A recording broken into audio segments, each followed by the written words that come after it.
the meeting please come to order? Today is Tuesday, March 19th, 2024. This is the 11th meeting of the current term of the Metropolitan Council of Nashville and Davidson County. Will all members of the council, as well as the public, please rise for the invocation and remain standing for the Pledge of Allegiance.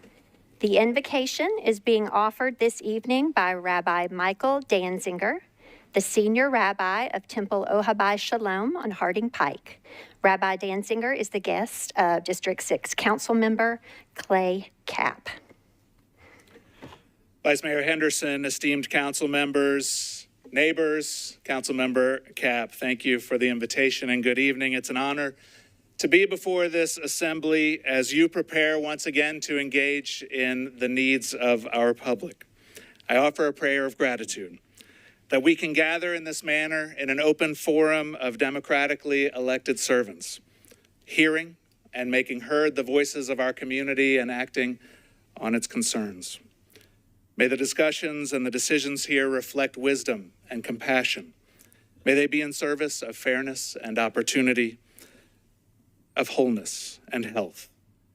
May this evening's deliberations reflect the utmost respect for the laws of our community and for the people of our community, each and every one, a sacred individual, each and every one of you included.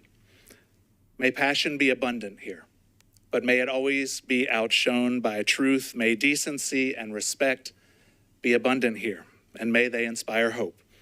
May the work done here honor those who have paved the road to this moment, on whose shoulders we stand, but may it do even greater honor to those yet to be, who are counting on us for the future they shall one day know.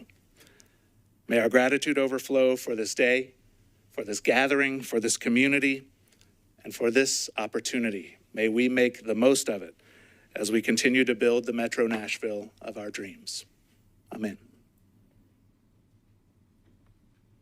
I pledge allegiance to the flag of the United States of America and to the republic for which it stands, one nation, under God, indivisible, with liberty and justice for all. Thank you very much, Rabbi Danziger. So happy spring, everyone. Our public square cherry trees are blooming beautifully, and Nashville celebrates Arbor Day tomorrow. Our Muslim neighbors are in the midst of Ramadan, and this body has been invited to several local iftars. Council is replete with March birthdays, and so I'm not going to get myself in the habit of naming all of those from this dais, but interestingly, a full quarter of this council has a March birthday. And one of those is Councilwoman Vo, who very kindly organizes all the birthday greetings via our Sunshine Committee. So wanted to give her a special thank you and happy birthday on tomorrow. And then I would be remiss if I did not acknowledge that my own husband's birthday is tonight.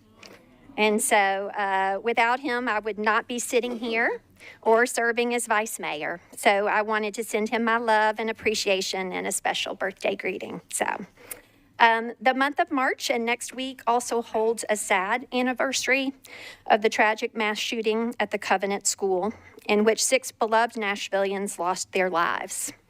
On March 27th, this council will join with Voices for a Safer Tennessee to link arms for change across Nashville, from Vanderbilt Children's Hospital through Centennial Park, down Charlotte Pike, which becomes MLK Jr. Boulevard, right up to the steps of our state capitol. So I invite the community to join in that bipartisan, nonpartisan effort calling for change. Councilwoman Evan Siegel, founder of Voices for a Safer Tennessee, will be sharing additional information. I think she shared at announcements about our group meetup for that. And Councilwoman Sandy Ewing has a resolution marking the 1 year since the Covenant tragedy, which she will pull from consent this evening for brief remarks in solidarity with the Covenant community.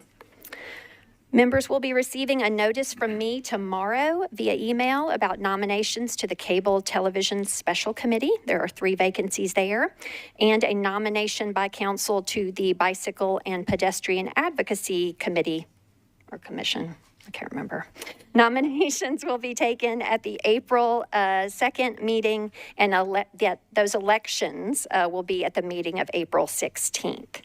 Okay, that concludes my announcements. And so on to our roll call. Without objection, we will suspend the calling of the roll and ask the clerk to record the names of the members present throughout the meeting. Is there a motion for the adoption of the minutes from March 7th, 2024? Is there a second? Okay, motion properly seconded. Without objection, the minutes of the March 7th meeting are adopted. Okay, Mr. Clerk, are there any messages from the mayor? Yes, there is a message from the mayor. Dear Vice Mayor Henderson and members of council, pursuant to regulations of the Tennessee Comptroller's Office, the reports on debt obligation must be submitted to the Metropolitan Council and presented at a meeting. As previously approved by the Metropolitan Council through resolution number RS 2023-126, the Nashville Electric System Revenue Bond issuance occurred on February 16, 2024. The Electric System Revenue Bonds 2024 Series A and Electric System Revenue Refunding Bonds 2024 Series B are commitments of $244,300,000 and $122,410,000 respectively. The proceeds of the Series 2024A bonds will be used for the cost of acquisition, expansion, and improvement of the metropolitan government's electric transmission and distribution system and related cost of issuance. The proceeds of the Series 2024B bonds were used for refunding electric distribution bonds and issuance costs. As always, we appreciate the Metropolitan Council's support on these important financing initiatives. Sincerely, Mayor Freddie O'Connell. All right, thank you, Mr. Mayor, and thank you, Mr. Clerk. All right, we are now on section E of our agenda, elections and confirmations. So first on our agenda, item E1 is an election to fill a vacancy on the school board for School Board District 5. We have one nomination by Councilmember Terry Vo, and she has nominated Ms. T.K. Fain to serve out the remainder of the current term for District 5. Chair Sepulveda, do you have, please, a committee report and then a motion on the nomination of Ms. Fain? Yes, Vice Mayor. Rules voted 7 in favor, 0 against, 0 not voting for the nomination of T.K. Fain to fill the vacancy of the School Board District 5. With that, I move for approval. Thank you. Chair Sepulveda.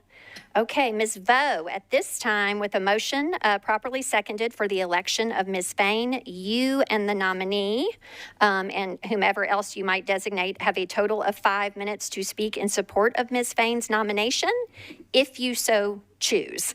That's not required, after which we will move directly to a roll call vote, which is required, even though we have just one nominee. Are you seeking to be recognized, Ms. Vo? Is Ms. Fain seeking to be recognized?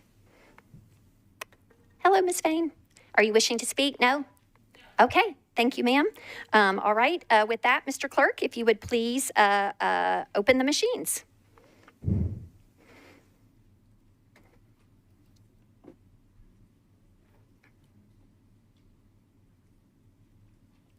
I need to?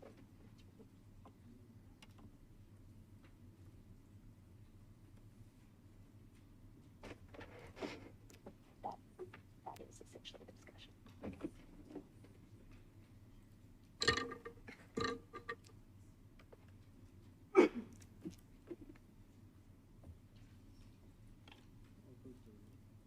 Okay, with all votes in, Mr. Clerk, please show the vote.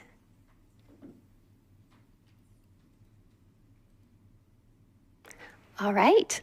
No surprise here. Council, you have elected Ms. T.K. Fain to serve out the remainder of the District 5 school board seat. Congratulations to you, Ms. Fain. Congratulations.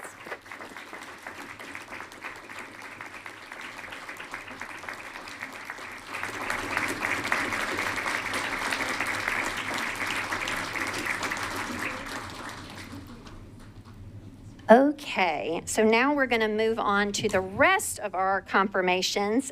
So Chair Sepulveda, it's back to you then, please, for a consolidated report on the remaining appointments, please.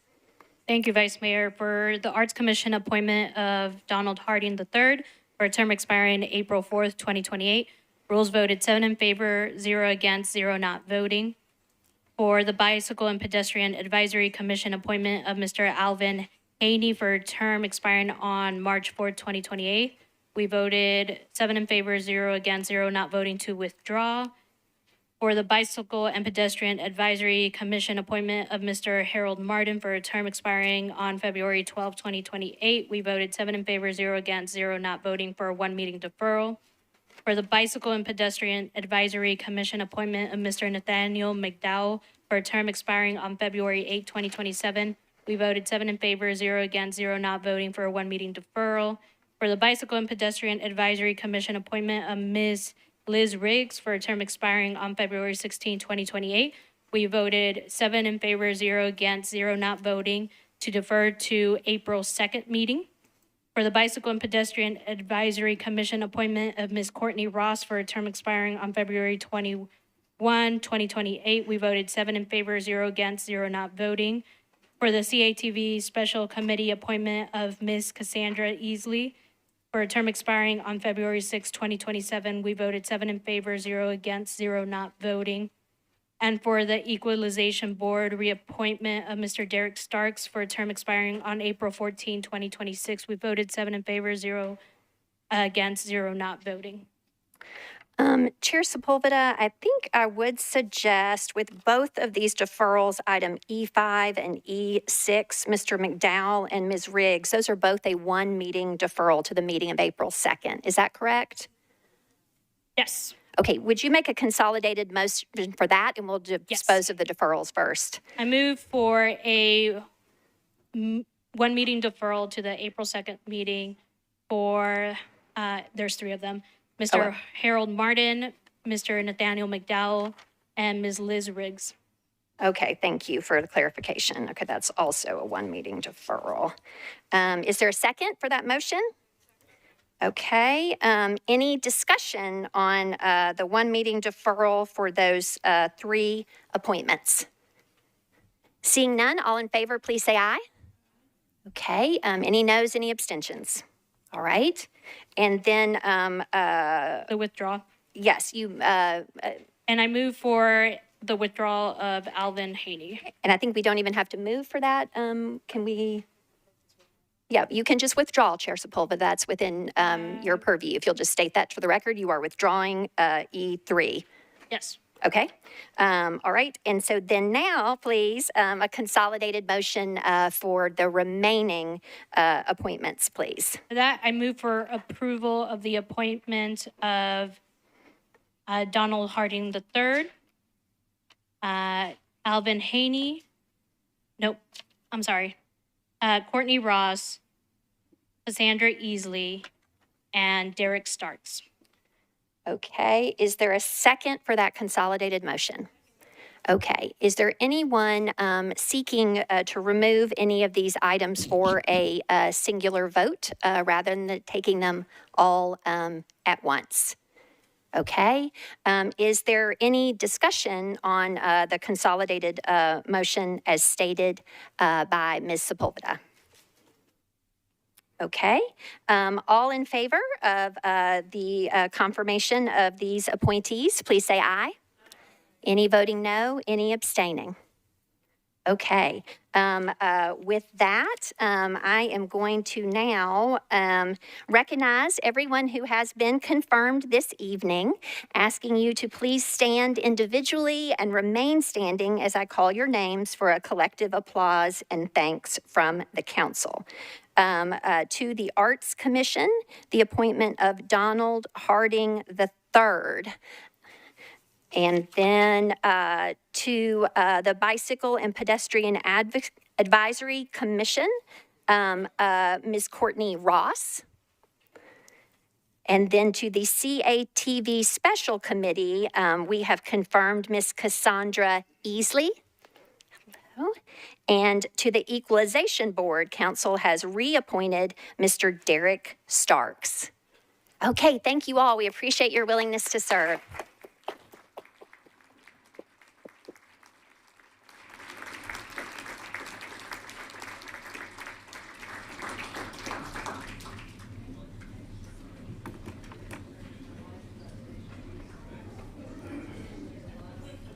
Thank you so much.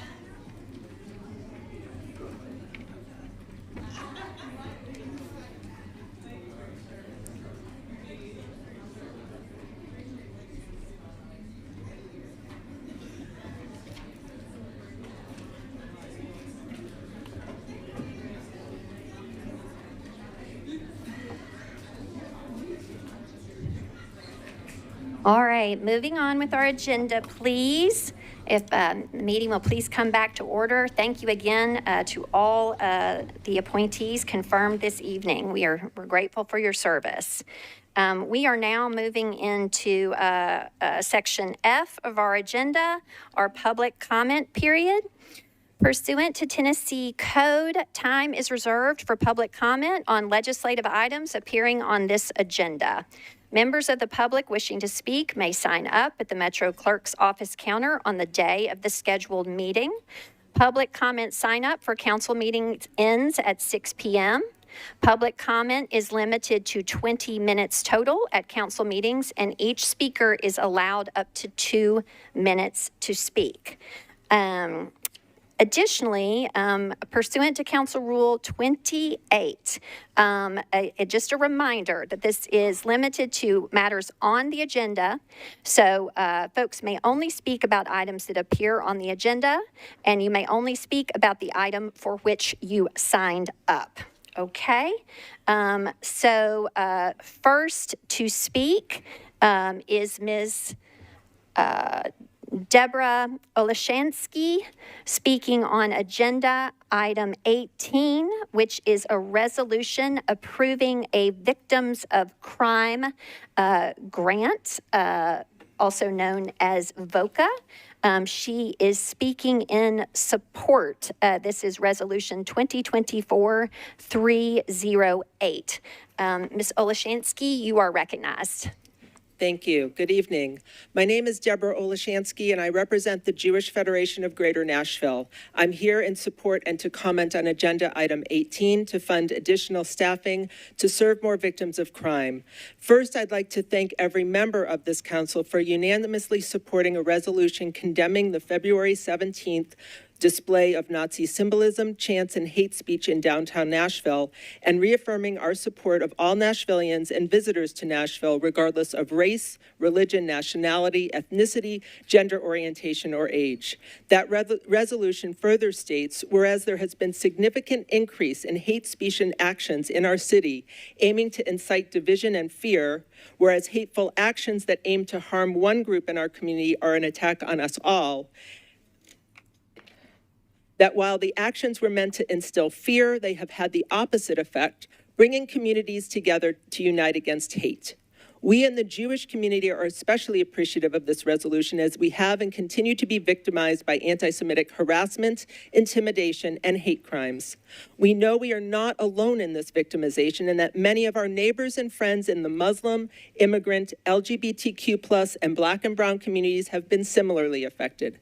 The council should remember that any actions which seek to divide us are contrary to the aspiration of bringing communities together to unite against hate. We support local actions to bring unity, inclusion, and respect to every Nashvillian, and we oppose anything that detracts from that mission. We support additional services for victims and, more importantly, seek to promote actions that will reduce the number of victims of hate crimes. We are in this together. And if we stay united, we can move to the aspirational endeavor to end hate crimes, as you have stated, to reaffirm that Nashville is and will remain a welcoming place for love and peace. Thank you. Thank you, Ms. Olashansky. Next is Grayson Borders, also speaking on agenda item 18, resolution 2024-308, a resolution approving a Victims of Crime grant. Go ahead, Grayson. Hi, my name is Grayson Borders, and I'll be speaking in support of Resolution 2024-308. I believe this resolution provides necessary support for law enforcement officers in their efforts to protect and serve our city. It also provides vital care to the victims of crime. I'm here today because I believe our city should do everything we can to stop crime and to aid the recovery of those who have become victims of crime. I stand here specifically as an ally of the Jewish community in Nashville. I am gravely concerned by the rise of anti-Semitic rhetoric and crime in our city. There has been a 360% increase of anti-Semitic incidents nationwide since Hamas attacked Israel on October 7th. In our city specifically, anti-Semitic literature has been placed outside people's homes. Neo-Nazis have marched in our streets. Swastikas have been painted onto buildings. I know there have been comments made in these council meetings regarding the conflicts occurring in the Middle East, but I feel we should focus on these issues currently occurring in Nashville. We all know the adage that says, the only thing necessary for the triumph of evil is for good men to do nothing. People often wonder to themselves if they would have done anything to stop the Holocaust. In Nashville, we don't have to wonder anymore. Anti-Semitic rhetoric is on the rise. Anti-Semitic crime is also on the rise. We have an ethical responsibility as Nashvillians to stop this, to say in our city, in our state, in our nation, never again. It is with this in mind that I ask MNPD and the Metro Council to increase support for victims of crime, especially victims of anti-Semitic crime. Thank you. Thank you, Ms. Borders. Next is Elizabeth Doros, speaking on agenda item 18 as well, RS 2024-308, speaking in support of this amendment to the Victim of Crime Act grant, the VOCA grant. You're recognized, Ms. Doros. Thank you. My name is Elizabeth Doros. I am a mother, a wife, and a community member. I stand here today in support of Resolution 2024-308, which supports funding for the Victims of Crime Act. As the council knows, this bill has been proposed by the MNPD. It finds support from Tennesseans who fear the tide of rising crime and violence that has swept the nation will soon roost in Nashville. I am so grateful to call this special community home, where our police and communities work together to safeguard our children and protect innocents from harm. Criminal activity is dangerous. Criminal activity directed toward individuals on the basis of their race or religion is even more so. Such hatred must never be tolerated. I am a mother of 3 children, and while I am a devout Christian, my family and my children are Jewish. And so too is my extended family and many of my dear friends in the Jewish community. Since October 7th, Nashville and many other cities have seen a dramatic rise in anti-Semitism that has come to our nation, and sadly, in our city. Indeed, a recent report explained that anti-Semitic events, speech, and hate crimes have risen by almost 400%. In the U.S., there are 7 million Jewish people. This makes up for less than 0.02% of the U.S. population. It is clear that the attacks that took place in Israel and the hatred that animated them have made their way to our shores, targeting this very small group of people, and indeed into our beloved Nashville community. It is thus my plea that this council do all it can to protect our communities from those who would seek to sow hatred and violence into our very peaceful home. I ask this council to create a welcoming space for all, which means rejecting public comments designed to further the possibility for victimization of Jewish communities here in Nashville. Freedom is, as Barry Weiss said, the willingness to be courageous even when we are afraid. Tonight, I choose freedom from here in Nashville, and I'm so honored to stand before you, and I really thank you for the time. Thank you. Thank you, Ms. Doros. Next is Mr. Lance Bloom, also speaking on agenda item 18, the resolution regarding the Victim of Crime Act of the VOCA grant. Mr. Bloom, you're recognized, sir. Hi, I'm Lance Bloom. I'm here to voice my support for the aforementioned resolution. I'd like to thank and applaud Councilmember Porterfield, Evans, Welch, Swara, and Gadd for promoting this legislation, for the whole council for promoting this legislation. You all have effectively doubled the amount of money that's going to go to support victims of crime, which include violence, sexual assault, and other matters. I'm here to advocate for an increase in the amount of money that might go towards victims of hate and that's for all minority groups, no matter who you are. Being in a minority group opens you up to levels of violence and acts that the majority just don't have to deal with. I'm here to advocate on behalf of my community, which is the Jewish community of Nashville. I live in what's traditionally the Jewish neighborhood in town, which has 2 active synagogues, the Richland Weston neighborhood. For the past several years, a couple times every year, we get flyers dropped on our doorsteps, literally at the footsteps of our homes, that depict Jews as devils and demons, that we're responsible for almost all of the world's ills, that we are a bane on society, and to have that come to your front door where your family lives is frankly terrifying. There's been last year, as a lot of people know, it's been on Channel 5 and other news organizations, swastikas painted on the railroad tracks outside of Sylvan Park, which is also a Jewish area part of town. And then, of course, we had Nazis, literal Nazis waving swastikas, a flag that was waved by Nazis as they killed 6 million Jews just for the fact that they were Jewish. So I'm here to advocate on behalf of the Jewish community and minorities at large for an increase in this act, and I thank all council members here for promoting it. Thank you. Thank you, Mr. Bloom. Next for public comment is Ms. Annie Claver.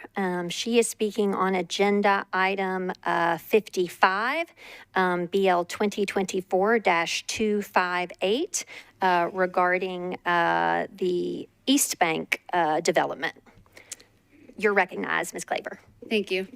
Hi there, I'm Annie Claver. I'm a U.S. Coast Guard Master Captain and owner-operator of River Queen Voyages. I've been an Inglewood resident since 2005. River Queen was founded in 2015. We're entering our 10th season as one of the oldest small local businesses on the East Bank. We provide kayaks, river scavenger hunts, and a pedal pontoon for locals and visitors to experience the famous Nashville skyline.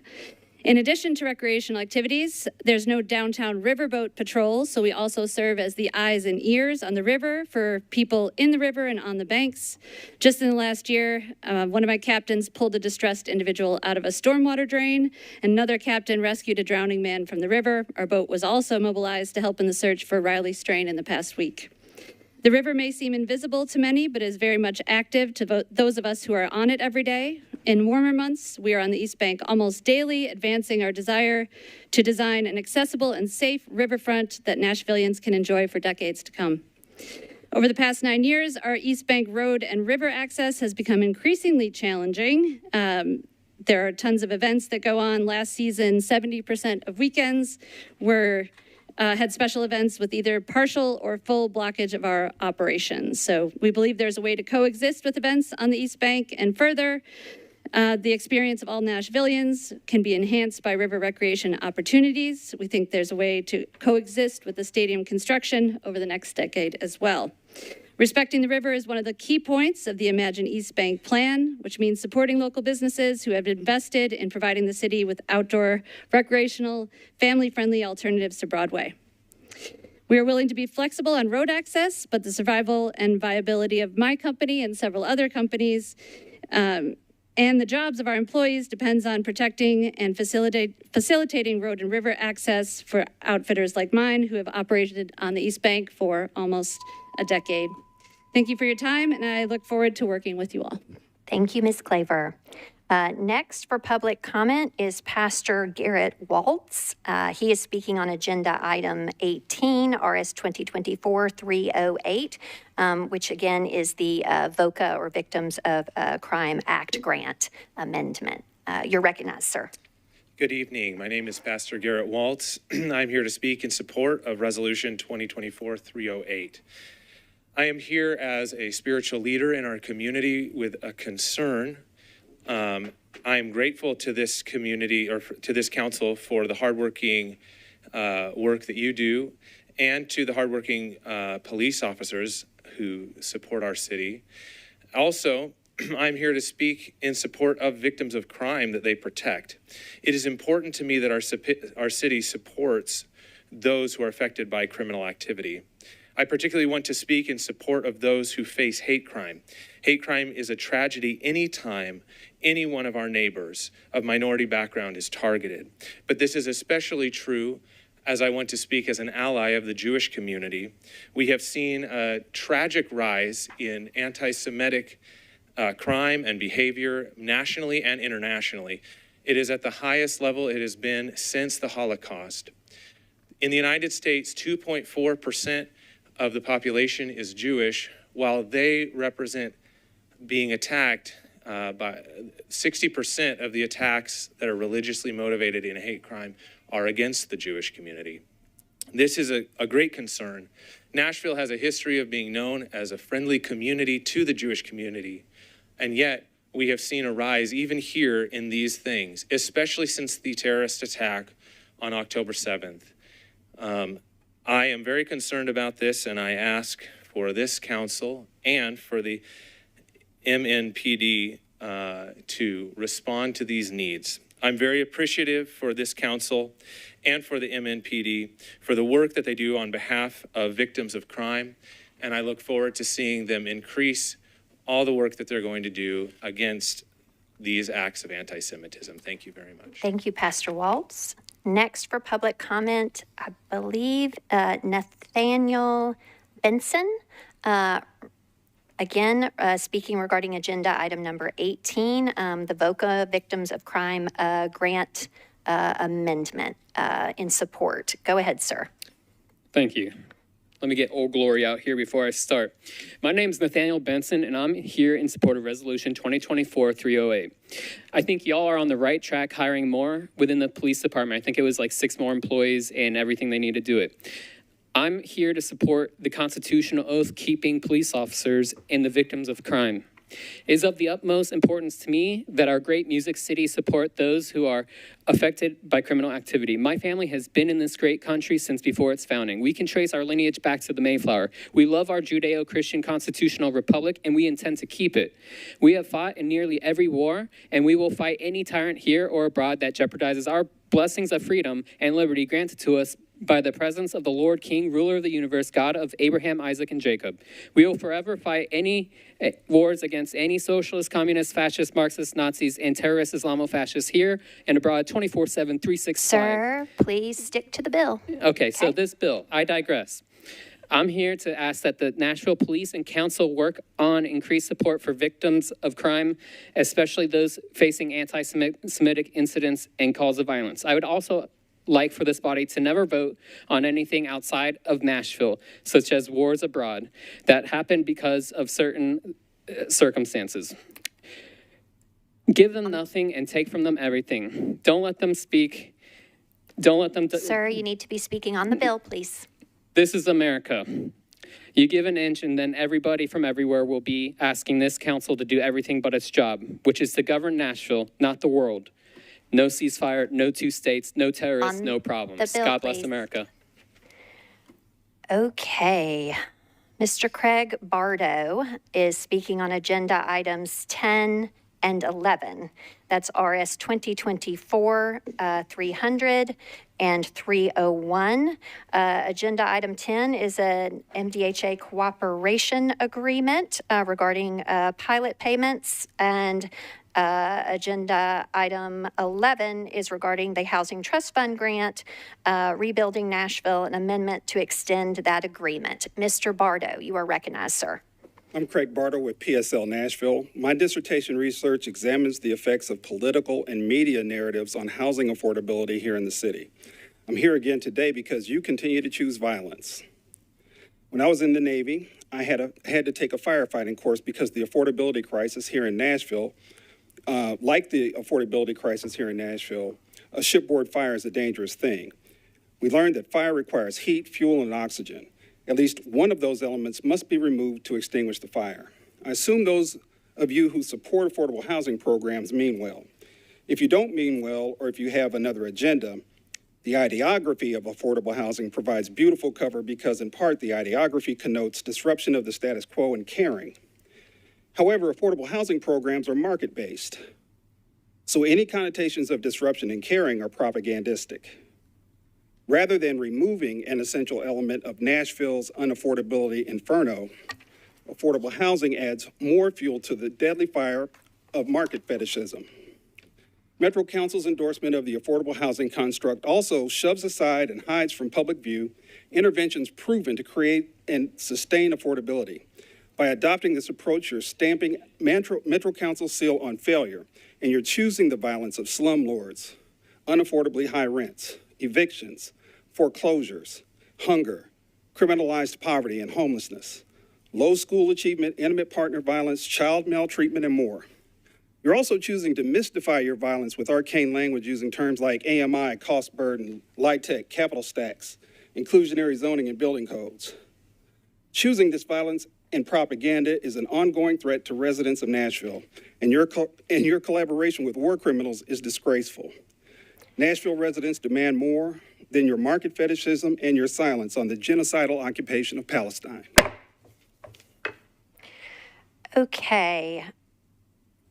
Diamond Bell is speaking on agenda item 55, BL 2024-258, regarding the East Bank development. Ms. Bell, you are recognized. Hey, everybody. Do I have to do the introduction before? Like my address? Okay. You do not have to provide your address. You might just Okay.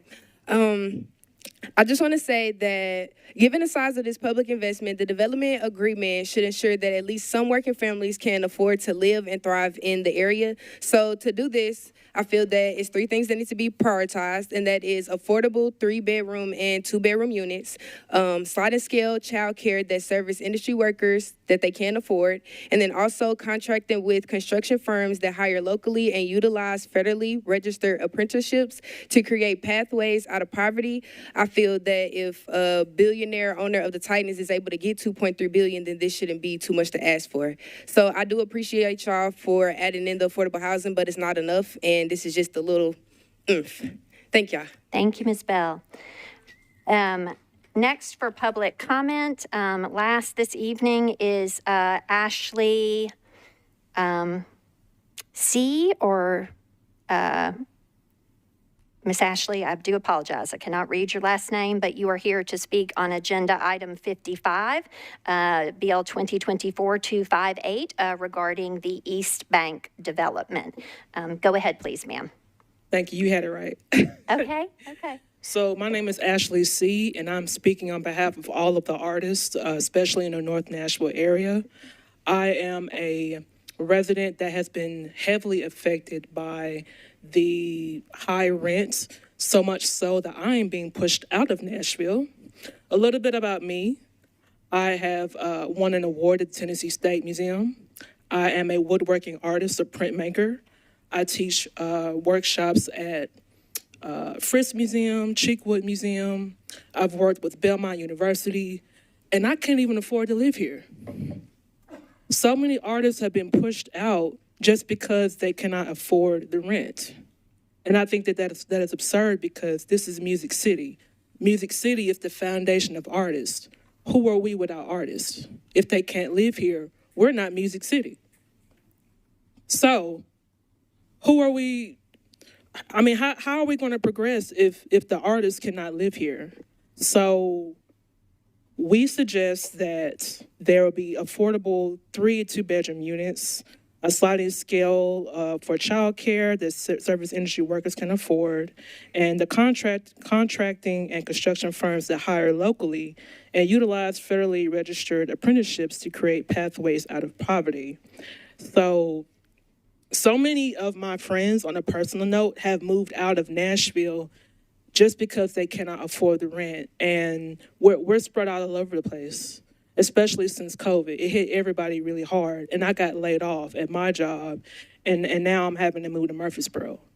So it's just so important, because now I'm having to commute from Murfreesboro to Nashville to teach.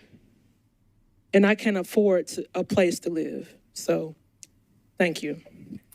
Thank you, Ms. C. Okay, that concludes our public comment period. No one on the wait list, and all those signing up to speak have spoken. And so now we will move on to resolutions on public hearing. Just prior to starting this section of our agenda, Spanish interpretation services are provided for Metro Council public hearings, but we have a little bit of a change in our usual kind of operations in that regard. Is there anyone here that anticipates needing interpretation services for the public comment time? If you do intend to make a public comment and need interpretation services, could anyone please raise your hand if that is the case for you? Okay, I'm not seeing any there. Okay, and so with that, then we will move. Oh, Ms. Sepulveda, go ahead, ma'am. You're recognized. Whoops, thank you. Sorry, thank you, Vice Mayor. Si alguien necesita interpretación para esta junta, por favor avísenos. Vamos a estar aquí enfrente. Thank you, Ms. Sepulveda. We appreciate your additional support this evening. That's helpful. Okay. Next then is in our resolutions on public hearing, agenda item 1, RS 2024-292 is a resolution exempting Brassfield's provisions located at 341 Douglas Avenue, Unit 101, from the minimum distance requirements for obtaining a beer permit pursuant to Section 7.08090E of the Metropolitan Code. Sponsor Parker. Mr. Parker, you are recognized, sir. Thank you, Vice Mayor. Committee reports, please. Okay. Chair Bradford, do you have a report, sir? I do, Vice Mayor. Government operations and regulations voted 7 in favor, none voting against. Okay. For approval. Good to know. Okay. It's then back to you, Mr. Parker. Thank you, Vice Mayor. I'd like to open the public hearing, please. Okay. I declare the public hearing for this item open. Is there a show of hands for anyone here wishing to speak in favor of this matter? Is there a show of hands of anyone here wishing to speak in opposition to this matter?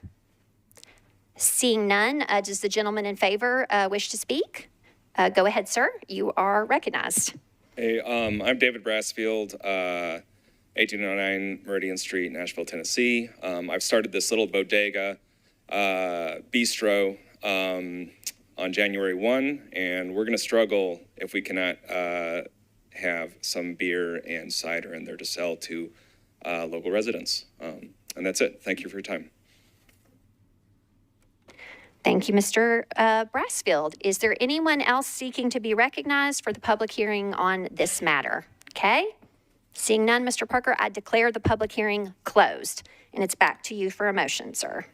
Thank you, Vice Mayor. I'll move approval with a very brief comment, if I may. Go ahead. This is, as Mr. Brassfield said, a new bodega at the corner of Douglas and Lishi in the same building as All People Coffee. If you're ever in the neighborhood, please stop by and check it out. We're really excited to have it in the neighborhood. So with that, I'll renew my motion to approve. All right, that's a motion properly seconded. Is there any discussion on this matter? Okay, seeing none, all in favor, please say aye. Aye. Any voting no or any abstaining? Okay, this resolution has passed. Okay, now the next agenda items, all 4, for purposes of public hearing, Mr. Taylor, can be taken together. But I'm going to go ahead and just read these into the record, and then I'll go to you, sir, for your committee report. So agenda item 2, resolution 2024-293 is a resolution exempting 1008 28th Avenue North from the minimum distance requirements for obtaining a short-term rental property not owner-occupied permit. And then agenda item 3, resolution 294, is exempting 1010 28th Avenue North from the minimum distance requirement for obtaining a short-term rental property not owner-occupied permit. And then agenda item 4, resolution 295, exempting 1012 2, so 1012 28th Avenue North, from the minimum distance requirements for obtaining a short-term rental property not owner-occupied permit. And then lastly, agenda item 5, resolution 296, exempting 1014 28th Avenue North from the minimum distance requirements for obtaining a short-term rental property not owner-occupied permit. All those sponsored by Councilman Taylor. And so, Mr. Taylor, it's to you, sir.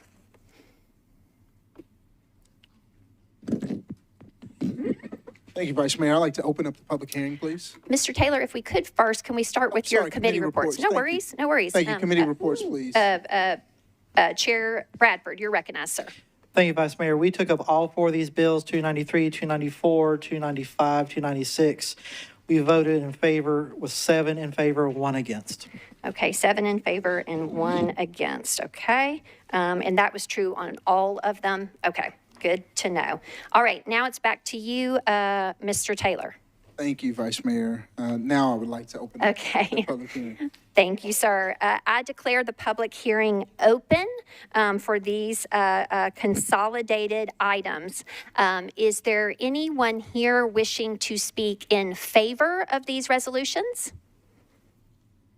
Is there anyone here? If yet, raise your hand. Thank you. Hang on. And is there anyone here wishing to speak in opposition to these resolutions? Okay, seeing none. Ma'am, would you like to speak in favor? No, I don't need to speak. I was just saying I'm in favor. Okay, good to know. Thank you, ma'am. With that, not seeing anyone else seeking to be recognized, Mr. Taylor, it's back to you, sir. I declare the public hearing closed. Back to you. Thank you. I'd like to move approval with a brief comment. Go ahead.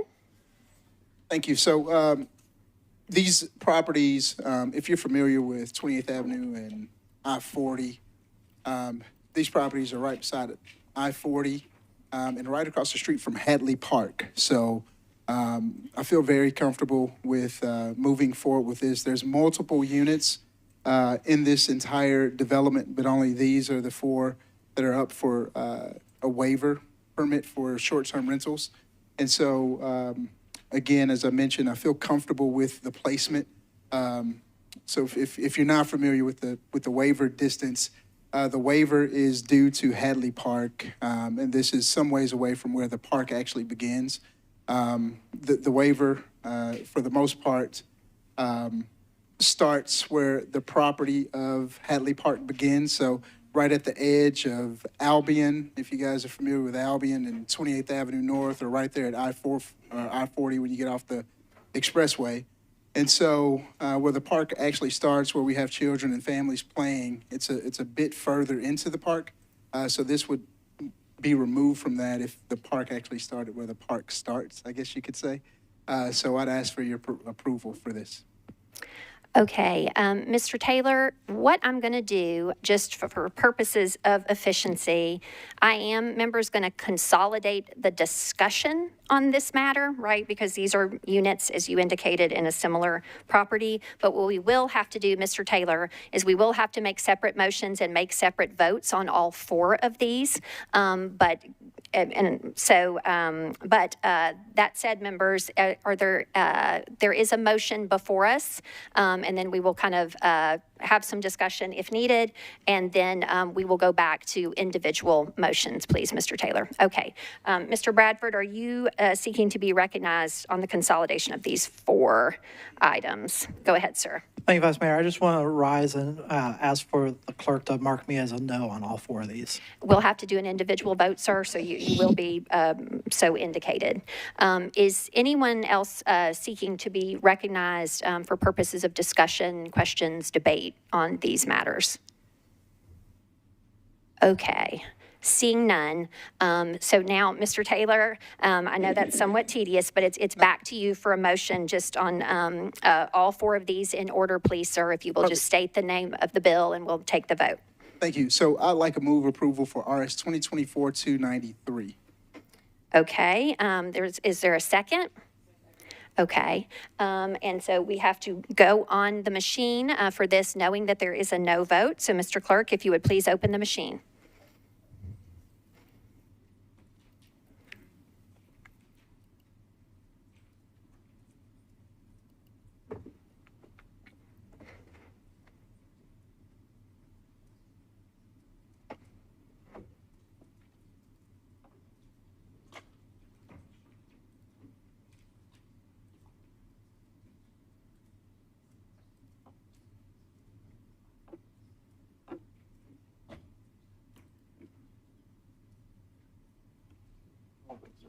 Okay, with all votes in, Mr. Clerk, please show the vote.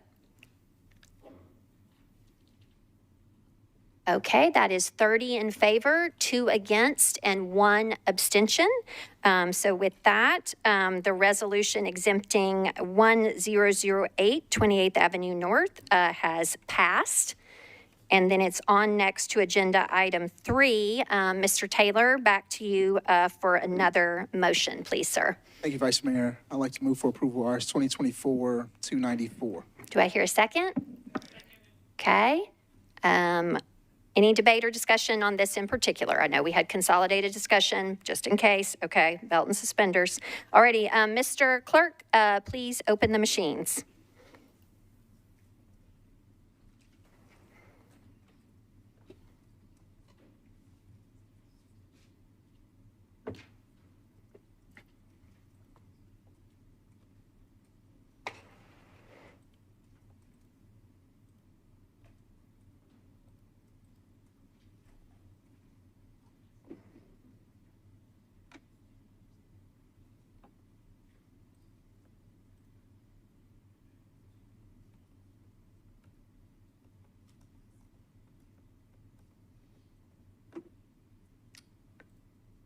Members, does everybody have their vote in? Are we waiting on anyone, Mr. Clerk? Ms. Bowe and Ms. Stiles. No chit-chatting, do more voting, right? Okay. Okay, go. Let's go, let's go. Okay, are all votes in, Mr. Clerk? All right, please show the vote. Okay, 30 in favor, 2 against, and 2 abstentions. With that, the resolution exempting 1010 28th Avenue North has passed. And so then we are on to agenda item 4. Mr. Taylor, back to you for yet another motion. Thank you. I would like to move for approval RS 2024-295. Okay, properly moved, properly seconded. Again, we've already had consolidated discussion at the top of this agenda. Not seeing anyone else seeking to be recognized. And so with that, Mr. Clerk, would you please open the machines for the vote, please?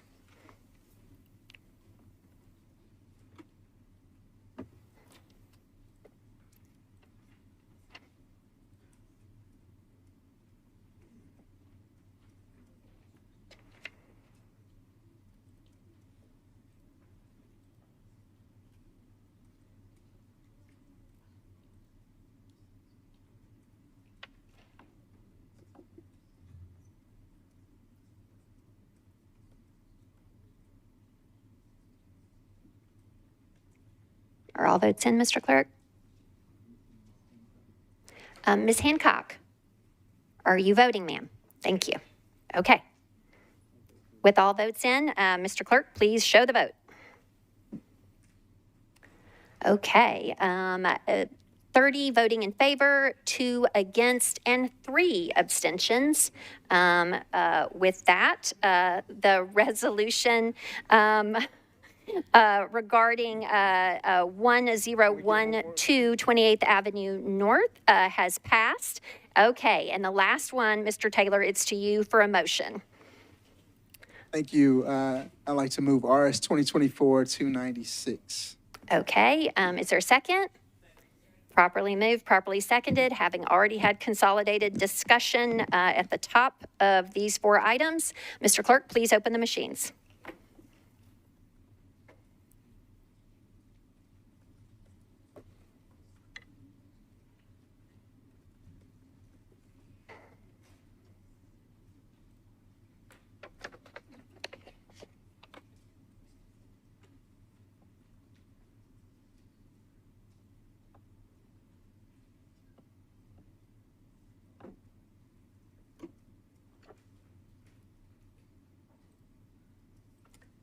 Are all votes in, Mr. Clerk? Ms. Toombs, are you voting on this item, ma'am? No worries. I know, it's a lot. It's 4 in a row. They're all roughly the same. I get it. All votes are in. Okay. Mr. Clerk, please show the vote. Okay. Hey, 31 in favor, 2 against, and 2 abstentions. With that, the resolution exempting 1014 28th Avenue North in particular also passes. Okay, thank you so much, Mr. Taylor. We have disposed of all of those items that were on public hearing. Okay, colleagues, we are humming along, and now we are moving into our consolidated consent agenda. All resolutions and second and third reading ordinances on this agenda are included on the consent agenda if recommended for approval unanimously by all the committees to which the item was referred. Items on the consent agenda will be voted on at a single time. The item number, along with the resolution and ordinance number of the items on the consent agenda, will be read and shown on the screens here in the chamber and on the screens at home.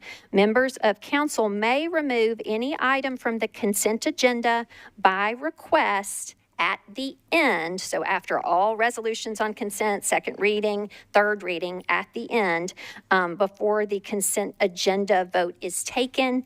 And so several of you have already shared with me that you have some items you're going to take off. Duly noted. You're still going to hear them on consent, just through kind of order of operations, but know that you will be recognized for that. So, okay, with that, the first item on consent is agenda item 7, resolution 2024-297.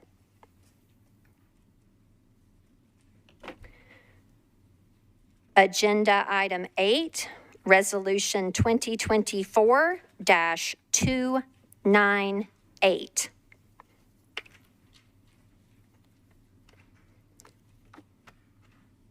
Agenda item 9, resolution 2024-299. Agenda item 10, resolution 2024-300. Agenda item 12, resolution 2024-302. Agenda item 13, resolution 2024-303. Agenda item 14, resolution 2024-304. Agenda item 15, resolution 2024-305.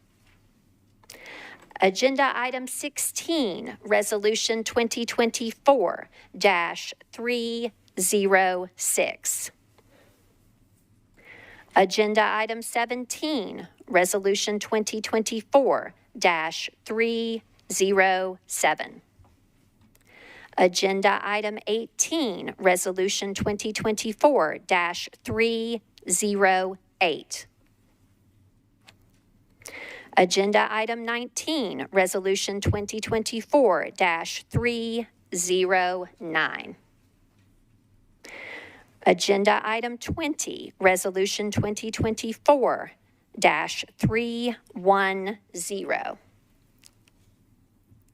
Agenda item 21, resolution 2024-311. Agenda item 22, resolution 2024-312. Agenda item 23, resolution 2024-313.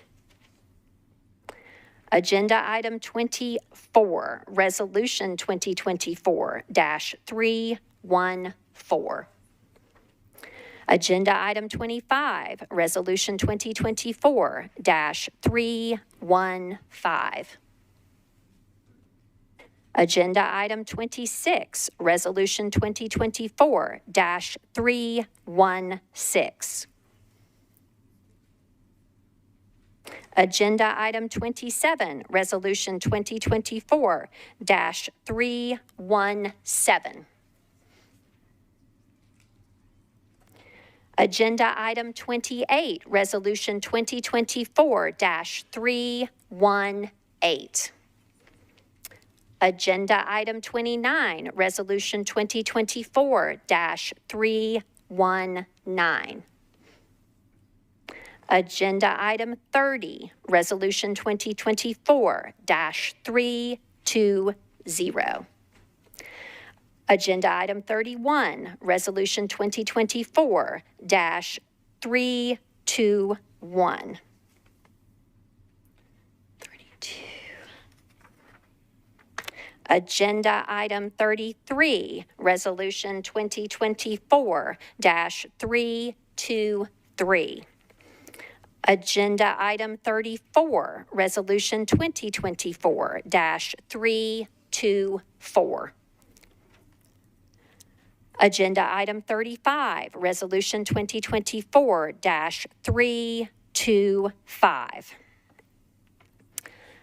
Agenda item 36, Resolution 2024-326.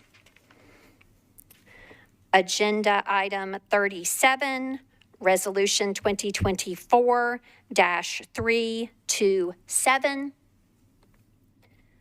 Agenda item 38, Resolution 2024-328.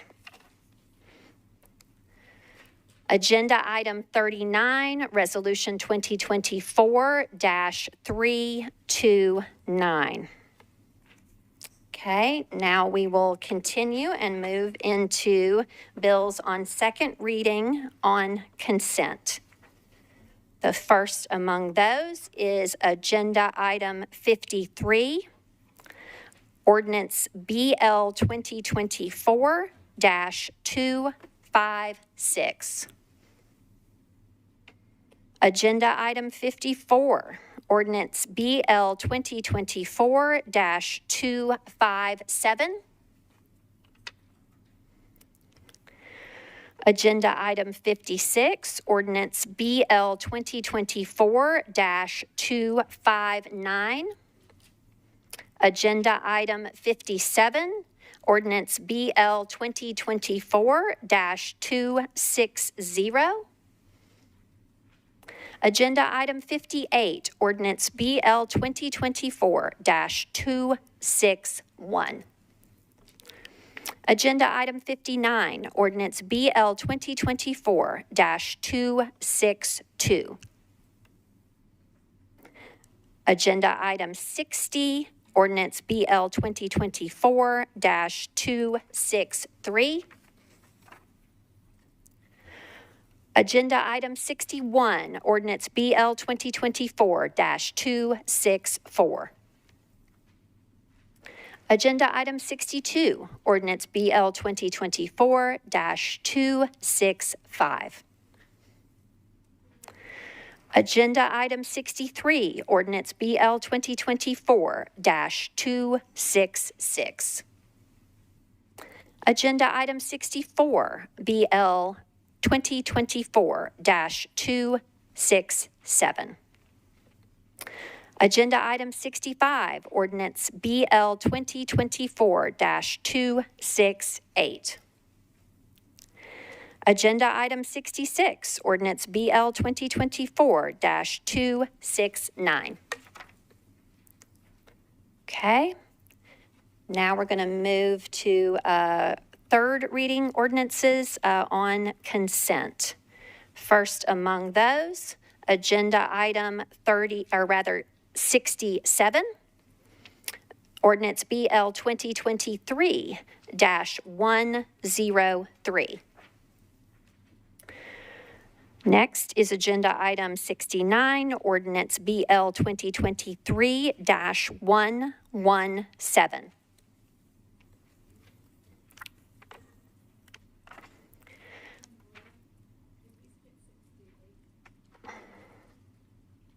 Yes, ma'am, I do not have 68. It is not on consent. No worries. Are we on 70? Okay, thank you. Agenda item 70, ordinance BL 2024-154.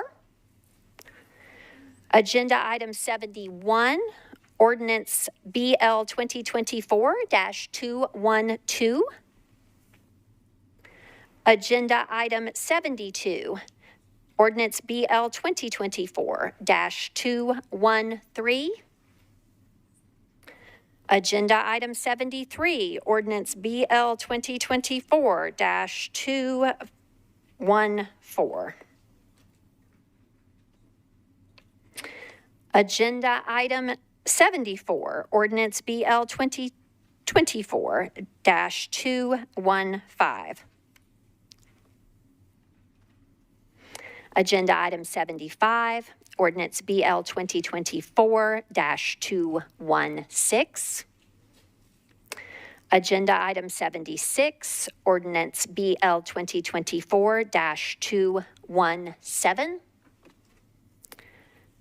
Agenda item 77, ordinance BL 2024-218. Agenda item 78, ordinance BL 2024-219. Agenda item 79, ordinance BL 2024-223. Agenda item 80, ordinance BL 2024-224. Agenda item 81, ordinance BL 2024-225. Agenda item 82, ordinance BL 2024-226. Agenda item 83, ordinance BL 2024-228. Agenda item 85, ordinance BL 2024-231. Agenda item 86, ordinance BL 2024-232. Agenda item 87, ordinance BL 2024-233. Agenda item 88, ordinance BL 2024-234. Agenda item 89, ordinance BL 2024-235. Agenda item 90, ordinance BL 2024-236. Agenda item 91, ordinance BL 2024-237. Agenda item 92, ordinance BL 2024-238. Agenda item 93, ordinance BL 2024-239. Agenda item 94, ordinance BL 2024-240. Agenda item 95, ordinance BL 2024-241. Agenda item 96, ordinance BL 2024-242. Agenda item 97, ordinance BL 2024-243. Agenda item 98, ordinance BL 2024-244. Agenda item 99, ordinance BL 2024-245. Agenda item 100, ordinance BL 2024-246. Agenda item 101, ordinance BL 2024-247. Agenda item 102, ordinance BL 2024-248. Agenda item 103, ordinance BL 2024-249. Agenda item 104, ordinance BL 2024-250. Agenda item 105, ordinance BL 2024-251. And lastly, agenda item 106, ordinance BL 2024-252. Okay, that concludes the reading of the consolidated consent agenda. And so let's then go back to members seeking to be recognized to pull items from consent. If you would please indicate that by getting in the queue, please. Okay. Mr. Bradford, you are recognized, sir. Yes, I would like to pull agenda items 65, 93, and 94. Okay. Slow down for me, sir. Sorry. 65 is a second reading ordinance. You're pulling from consent. Next, please, sir. 93. Okay, that is a third reading ordinance pulled from consent. Okay. And 94. And 94. Okay. Next, Mr. Huffman, you are recognized, sir. Thank you, Vice Mayor. Item number 29. Okay, that is a resolution. Item 29, RS 2024-319, Huffman, pulled from consent.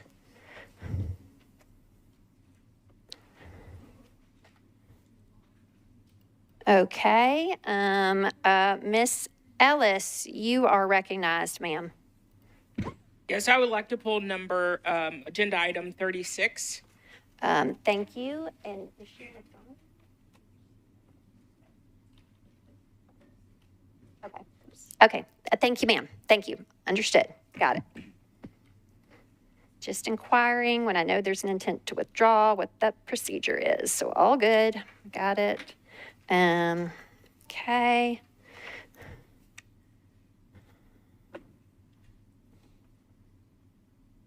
All right. And then Ms. Hill, you are recognized. Thank you, Madam Vice Mayor. 37. Okay, resolution 37. Okay.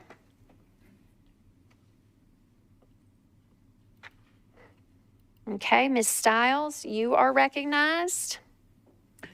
Thank you, Vice Mayor. I'd like to poll 2024-328, Equal Pay Day. Okay. 38, thank you. Okay, Ms. Porterfield, you are recognized, ma'am. Oh, I'm sorry. Go ahead, please, ma'am. Thank you, Vice Mayor. I would like to pull item 33, RS 2024-323. Okay.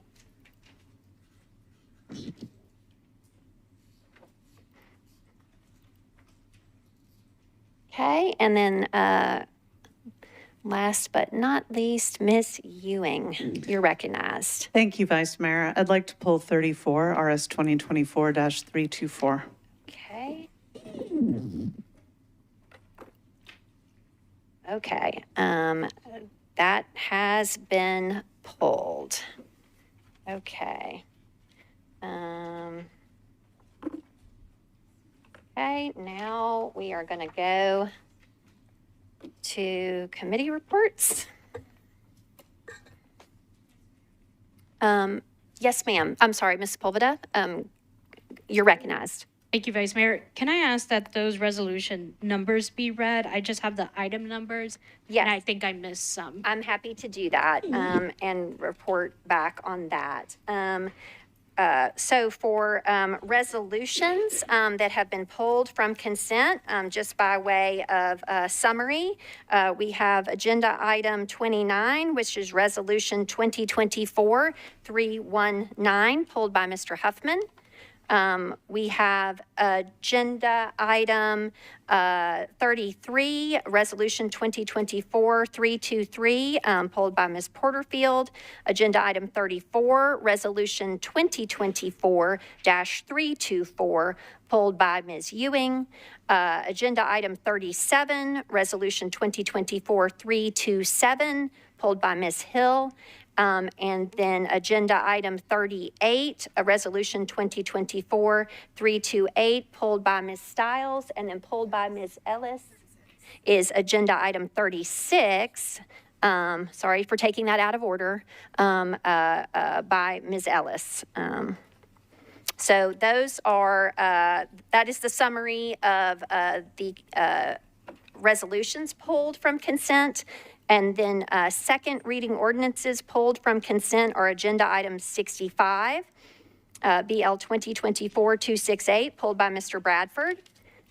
And then lastly, on third reading, pulled from consent, agenda items 93, BL 2024-239, and agenda item 94, Bill 2024-240, both pulled by Mr. Bradford. Okay, so you've heard a reading of the consent agenda. You have heard also a summary of those items that were pulled from consent. And so now we will go to committee reports on all of these sections of our agenda. So let me get that in order. Thank y'all for your patience. Okay.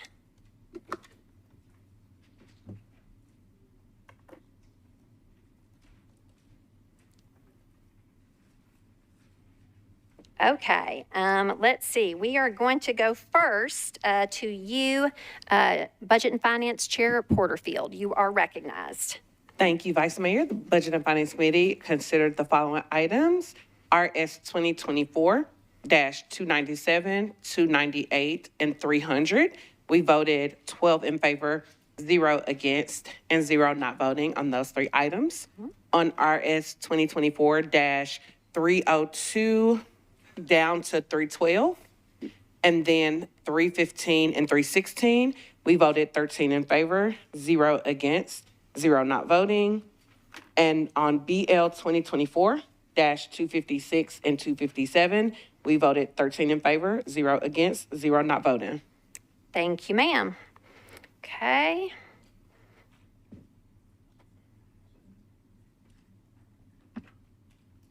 All right. Next, for committee reports is Chair of Government Operations and Regulations. Chair Bradford, you're recognized for your consolidated committee report. Yes, we had RS 303 and 304. We voted 8 in favor, none against on both to approve. Okay, 8 in favor, 0 against on both bills. And then let's see, sir, do you have? Nope. Okay. Thank you, sir. That concludes your report. Okay. Next, I am going to go to Planning and Zoning Chair Gamble.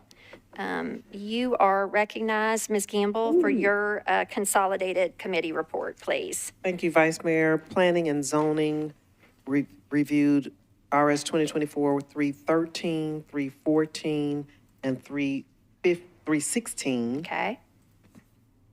Recommended approval, 12 in favor, 0 against. 317. Recommended approval, 12 in favor, 0 against. On second reading, Planning and Zoning reviewed BL 2024-258, 259, 262, 263, 264, 265, 266, 267, 268, 269. Recommended approval, 12 in favor, 0 against. Okay, if I may clarify, Ms. Gamble, you mentioned Bill 258, which I do not show as on consent. Okay. Okay, so just for members' awareness, that was not a Okay. consent item, but all the other ones you mentioned are on consent, all good. Thank So you. moving on to third reading. Moving on to third reading, planning and zoning considered BL 2023-103, 117, 154, 212, 213, 214, 215, 216, 217, 218, 219, 224, 225, 226, and 228. Recommending approval, 12 in favor, 0 against. Okay. Let me double check.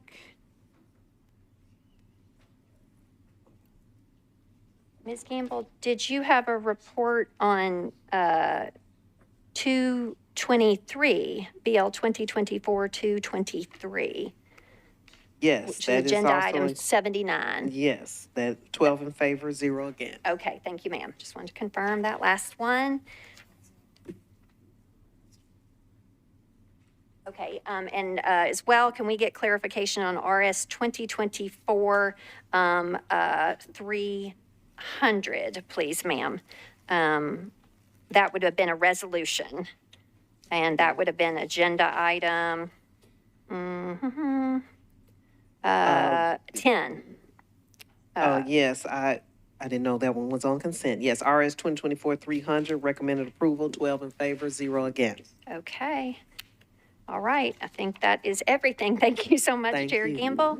Okay, let's see then. Next is Public Facilities, Arts, and Culture. Chair Stiles, you are recognized, ma'am, for your consolidated committee report. Thank you very much. We had RS 2024-302, 310, 311, 312, 319, and BL 2024-260, and those all passed 6 in favor, 0 against. Okay, just for clarification, Ms. Stiles, 319 has been pulled from consent, okay? So I am removing that from the consolidated consent report, but otherwise duly noted. Thank you. So next we go to Public Health and Safety Committee Chair Evans. You are recognized, ma'am. Thank you, Vice Mayor. Public Health and Safety considered items RS 2024-305, 306, 307, and 308, and we recommended approval, 9 in favor, 0 against, 0 not voting. Okay. And then as well, and perhaps that was pulled from consent, do you have a report, BL 2024-260 on second reading? Yes, that was also 9 in favor, 0 against. Okay, Thank you. Great, no problem. Okay. All right, so looking over here, that's been done. Okay, next, Chair Sepulveda, it's to you regarding 2, 3, our second reading ordinances, ma'am, for your committee report. I think I have someone As well, thank you so much, as well as quite a few resolutions. Yes, ma'am, go ahead. Vice Mayor. Rules considered RS 2024-299, 318, 320, 321, 325, and 329 on first reading. We've voted 5 in favor, 0 against, 0 not voting.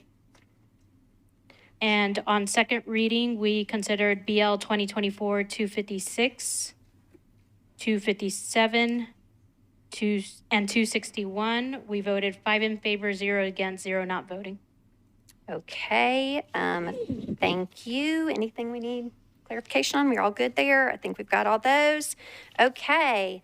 Last in alphabetical order of names of committees, we come to you, Chair Parker, for Transportation and Infrastructures Committee report. You're recognized. Thank you, Vice Mayor. Transportation and Infrastructure considered resolutions RS 2024-313 through 317, as well as BL 2024-262 through 267, as well as 269. And the committee recommended approval of all of those, 11 in favor, 0 against, 0 not voting. And with all committee reports in, I will move the consolidated consent agenda. Thank you, sir. Is there a second? Okay. Is there any discussion on our consolidated consent agenda? Seeing none, all in favor, please say aye. Any voting no or abstaining? Okay. We have passed those resolutions, second reading and third reading consent agenda items. And so at this juncture, we will return to, in the order of our agenda, resolutions that are not on consent. Okay.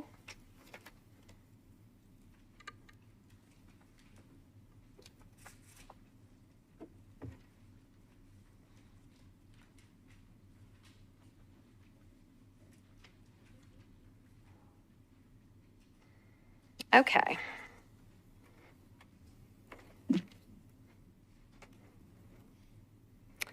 First among those is agenda item 6, resolution 2024 -288, sponsors Gamble, Johnston, Druffel, Wiener, Spain, Nash, Stiles, Allen, Hancock, Webb, Ellis, Benton, Horton, Taylor, Coopin, Huffman, Evans, Siegel, Benedict, Vo, Gadd, Gregg, and Swara.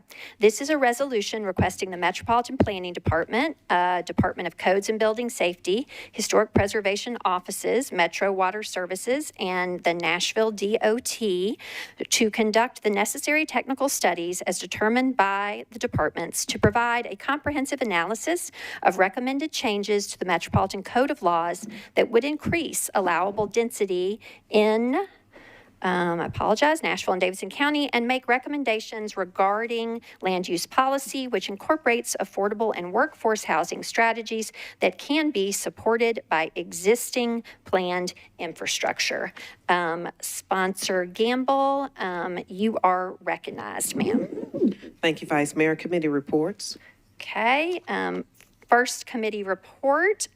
Would you like to give yours first? Yes. Go ahead. Okay. Planning and Zoning recommended approval of the bill as amended, 12 in favor, 0 against. Okay, duly noted. Chair Bradford, it goes to you next, sir. Government Operations, we voted 7 in favor, 0 against, 0 non-voting for both the amendment and the resolution as amended. Great, thank you. Chair Parker, to you next, sir.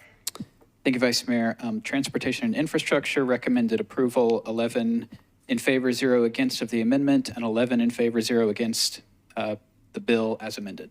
Okay. All right. That having heard all three committee reports, Ms. Gamble, it is back to you as lead sponsor. Move for approval. Okay. We have an amendment, though, and so I understand it's a friendly amendment. It is. Okay. And so with that, I will recognize Ms. Benedict, who is offering the amendment, for a brief explanation. So let's see. I apologize. Ms. Gamble, let's get it before us so then we can get the amendment. So I heard you move approval. Did I hear a second? Okay. That's before us. We're in discussion phase. And now to Ms. Benedict for the amendment. Go ahead, please, ma'am. Thank you, Vice Mayor. So the analysis in this resolution will provide guidance that we need to make decisions about density in the county. And I'm supportive of providing metro departments with the tools and resources they need to be successful, which includes enough time for them to do this work. Having said that, I want to go as fast as we can. And so this amendment accelerates the time that that the departments have to get the report to us, to accelerates it by 4 months, as compared to the original resolution, which has a date of August 1st. This amendment goes to, speeds that up to March 31st. It also does include a 90-day automatic extension with a letter from the planning department.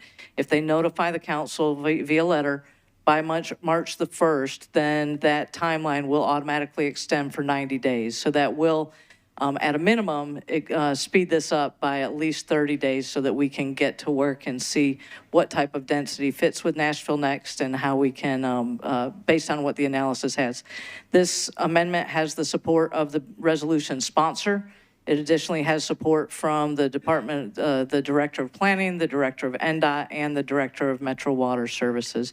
So with that, I seek the body's approval. Okay, and so you have moved the amendment, properly seconded. Okay, so now we are discussion on the amendment. Ms. Allen, you do not seek to be recognized on the amendment. Is anyone seeking to be recognized on the amendment in particular? Nope. Okay, all in favor of the amendment, please say aye. Aye. Any voting no or any abstaining? Okay, so the amendment is on. So Ms. Gamble, it is back to you on the bill as amended. Oh, I'm sorry, ma'am. Go ahead. I'm sorry. Thank you, Vice Mayor, and I just want to move for approval with a brief explanation. Sure, go ahead. I would like to thank the Planning Department and Councilmember Benedict for her amendment and her work on the amendment to make sure that we get the adequate information to make informed decisions about zoning reforms to address affordable housing in our city. And I think this study and analysis will help us do that in an efficient and effective way. And with that, I appreciate also the support of other council members that have signed on to this resolution and look forward to working with you all once we get our recommendations from the departments. And with that, I move for approval. Okay, Ms. Gamble has moved approval of the bill as amended. I hear a second. And so now we are on discussion on the bill as amended. Ms. Allen, you are recognized. Thank you, Madam Chair. I am fully supportive of this. I'm a co-sponsor. I appreciate the willingness of planning to do this. If I could ask Ms. Milligan to just speak briefly to how this intersects with Nashville Next. I think folks know how much we worked on that and how much community engagement went into that. And this is very specifically a planning study, not necessarily an engagement study. So can you just sort of speak to how those will work together? Ms. Milligan, you are recognized. Yeah. Ms. Milligan, I'm sorry. Planning table. Go ahead, please, ma'am.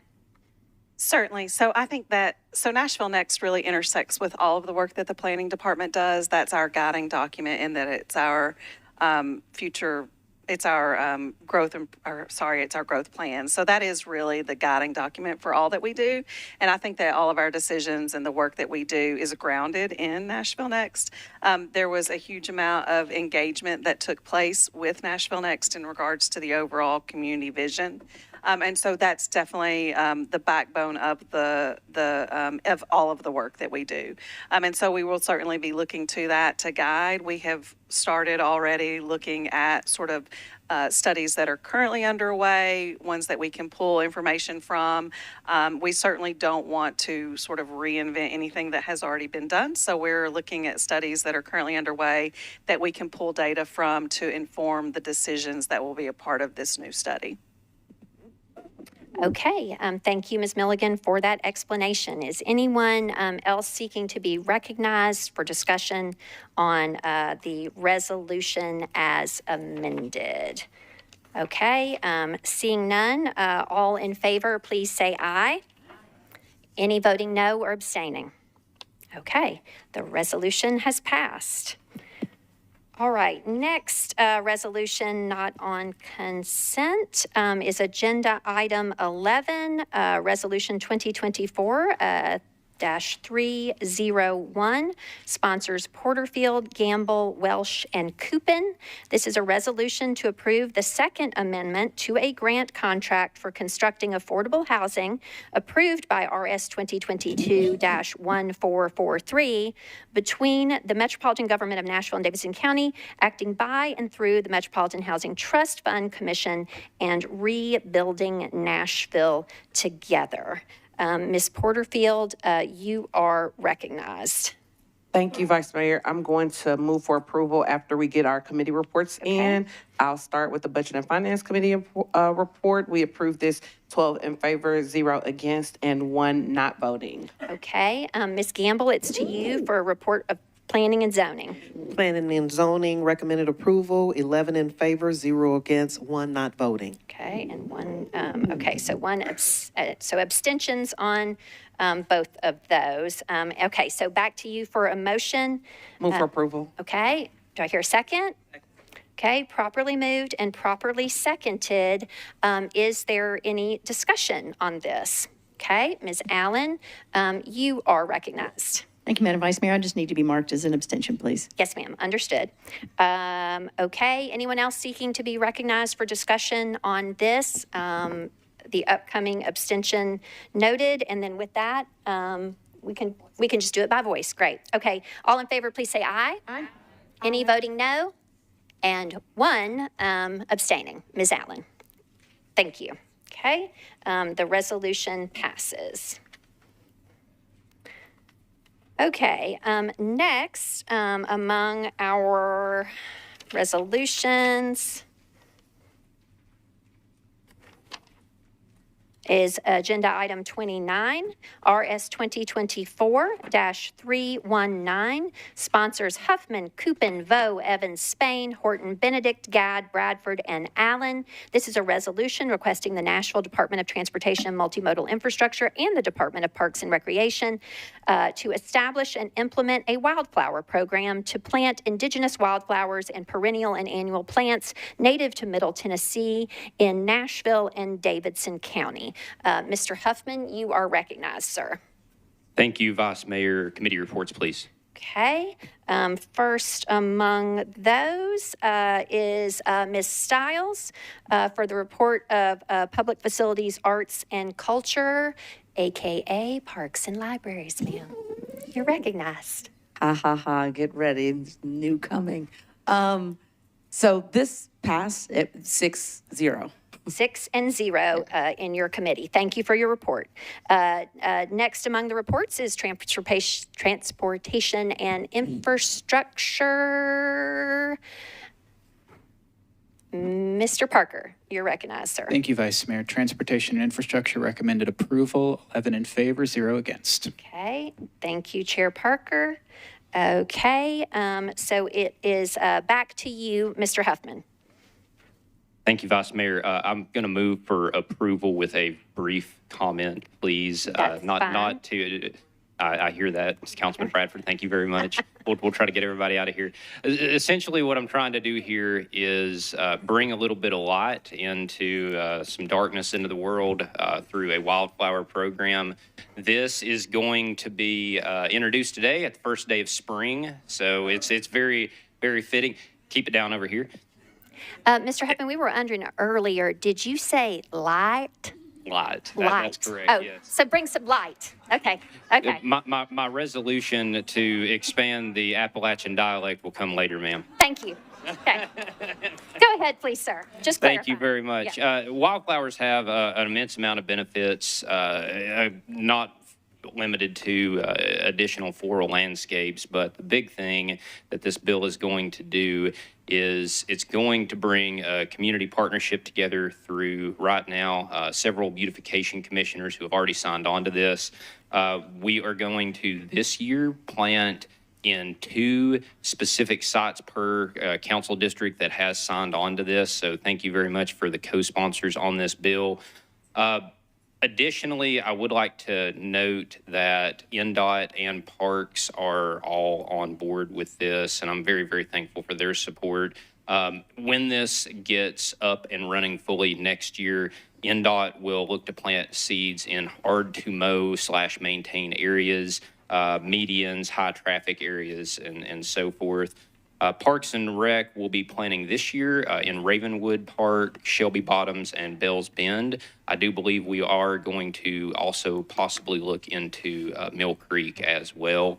So I ask for your support on this, and if you are interested, let me know, and we can get you signed up with my beautification commissioner. Thank you.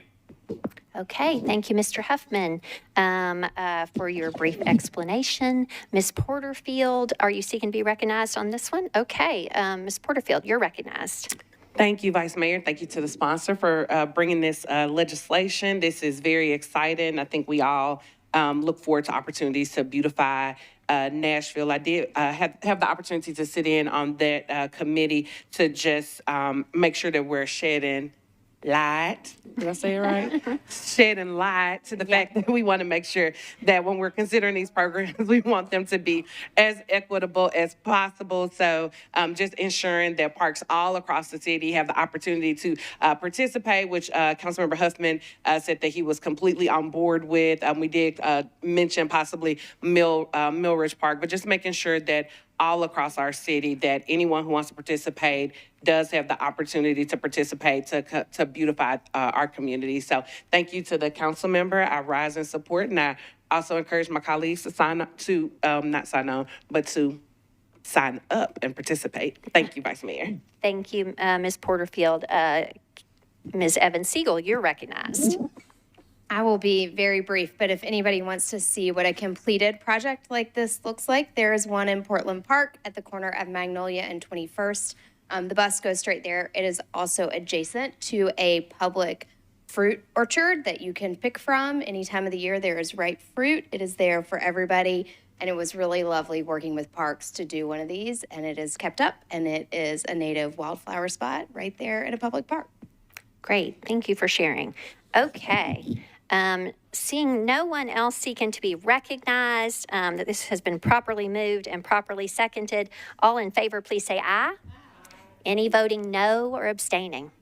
Okay, good. All right. This resolution has passed, Mr. Huffman. Okay. Moving next to agenda item 32. Is Resolution 2024-322, sponsors Stiles, Coupon, Evans, Welsh, Vo, Huffman, Horton, and Bradford, was a resolution to remove William T. Cheek from the Metropolitan Nashville Arts Commission. Having confirmed with the clerk that Mr. Cheek has resigned from his service per Rule 51, this item is withdrawn. Okay. Okay. And let's see, next is agenda item 34, Resolution 2024-324, sponsors Ewing and Spain.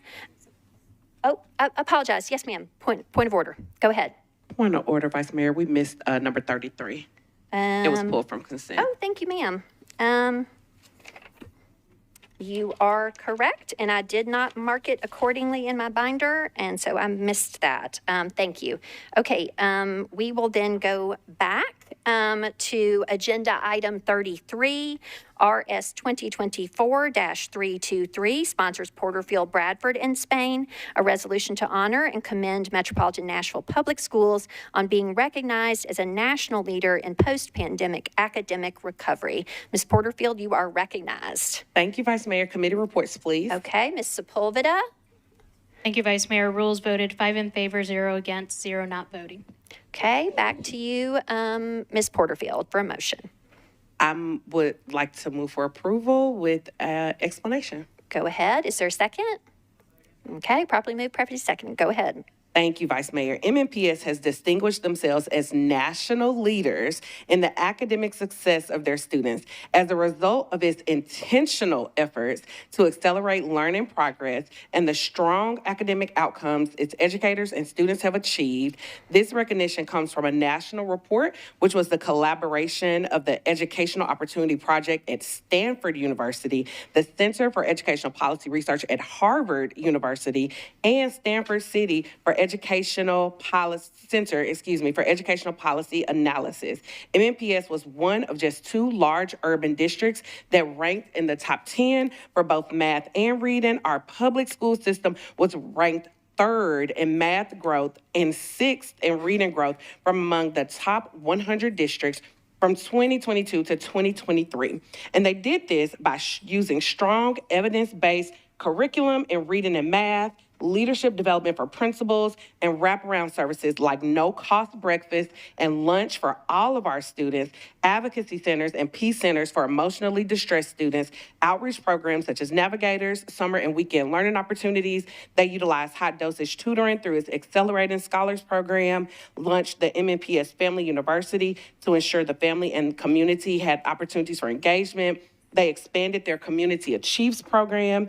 And colleagues, as you all know, MNPS gets the lion's share of our budget, rightfully so, as they should. And when we invest in these programs, many of those programs that were named were programs that were advocated for by the schools and the community and the council, and the Metro Council funded those programs. So when we fund our public education system, we open up the floodgates for our students and give our students the opportunity to thrive and be successful. This recognition is on top of MNPS's recognition last year as a Level 5 TVI school district for the second consecutive year, thanks to their improved academic success of their students. So we just want to give a special thank you and congratulations to our Director of Schools, Dr. Adrian Battle, who was a steady hand during COVID and beyond, to our MNPS administration, to our teachers, and to our students of Metro Nashville Public Schools. Now it is more important than ever that we stand with our public schools and that we fund our public schools and that we acknowledge the good work of our students. So, Vice Mayor, I'm inviting any of my colleagues who want to stand up for public education and who want to acknowledge the good work that our school system is doing right here in Nashville. If you could email the clerk and sign on to this legislation, I'm very sure that our teachers, administrators, and our students would be very thankful for that. Yes. And with that, I move for approval. Okay, thank you, Ms. Porterfield. Mr. Bradford, are you seeking to be recognized on this? Go ahead, sir. I was just asking to invoke Rule 12.3. Okay, that's fine. Yes, we'll do that. So the motion now is for approval with Rule 12.3, which would mean all those voting in the affirmative will be listed as sponsors. So then that kind of precludes the need to email the clerk. Okay, Ms. Lee, you're recognized. Yes, thank you. My colleague jumped because he was in there first. I was going to ask the same thing. So I'll stand in support of this and just say kudos to our teachers. They always do a tremendous job, and it's very hard. This is all miraculous for our school system. And so I want to congratulate our teachers, all those that work for the school system, and I want to congratulate our students for seeing the importance of this and buckling down and doing their best. This is wonderful. We need applause for this. This is excellent for our schools. Thank you, Madam President. Thank you, Ms. Lee. Okay. Is anyone else seeking to be recognized? Okay. With that, we have a motion and a second, and with Rule 12.3, all in favor, please say aye. Any voting no or abstaining? Oh, okay. We have passed this resolution. Thank you, sponsor Porterfield. And next, not on consent, Resolution 2024-324, sponsors Ewing and Spain, a resolution marking the anniversary of the Covenant School shooting on March 27th, 2023, honoring the victims and recognizing the actions of the Covenant School staff, first responders, and the Nashville community. Ms. Ewing, you are recognized. Thank you, Vice Mayor. Ms. Ewing, we'll first get a committee report, okay? Oh, committee reports, That's please. fine. Yep. Ms. Sepulveda. Rules voted 5 in favor, 0 against, 0 not voting. Okay. All right. Ms. Ewing, if you would like to make a motion, and then you can give your remarks with that, please. Oh, I'm sorry. Go ahead. Move to approve with a brief comment. Okay. Properly moved and seconded. Go ahead, please, ma'am. On March 27th, we will mark the anniversary of a horrific event that scarred Nashville. 1 year ago, there was an attack on Covenant School, killing 9-year-old Helly Scruggs, 9-year-old Evelyn Dickhouse, 9-year-old William Kinney, school custodian Mike Hill, substitute teacher Cynthia Peak, and head of school Catherine Kuntz. There's no world in which this will ever make sense to me. I think we all wish that the Covenant community had not had to face this, that they had not lost the people they loved, but they did, and their lives are forever changed. Excuse me. As a country, we have a gun problem. Since 1999, there have been 394 school shootings. Let that number sink in. We are also suffering a broader gun violence crisis that touches every community across race, color, and creed. So while this body has discussed an increase in police presence at schools, and we have received funding from the state level for that, I would ask those who serve us at the state and federal level these questions. While we fund more CSOs in our schools, why are we not also funding more mental health professionals in schools? Why are we not working harder to control access to guns to curb gun violence? Why for 20 years did we not allow the CDC to study gun violence to understand how and why it happens? I would submit that it is because the minute we admit the severity of this crisis of violence and acknowledge the increasing death toll, we will have to admit that we are looking that crisis in the face and deciding very calculatingly and cynically that guns matter more than people's lives. I'm tired of thoughts and prayers. I'm tired of reading about more innocent lives being lost. I'm tired of being told that people's rights to buy guns matter more than the lives of our citizens. It is an embarrassment, a travesty, and a tragedy that continues to play out with increasing frequency all over our country. On the 27th, I hope you will extend your prayers and goodwill to the Covenant community. They have indicated that they would like to hold a private ceremony marking the day with their community and first responders. I know you will all join me in wishing them peace and comfort as they grieve and remember their loved ones, and in thanking our MMPD officers who responded and acted quickly. But at the same time, do not become numb to what is in front of us. Don't let this be our normal. Do not give up, even when forces are arrayed on the other side of this issue to deter our best efforts.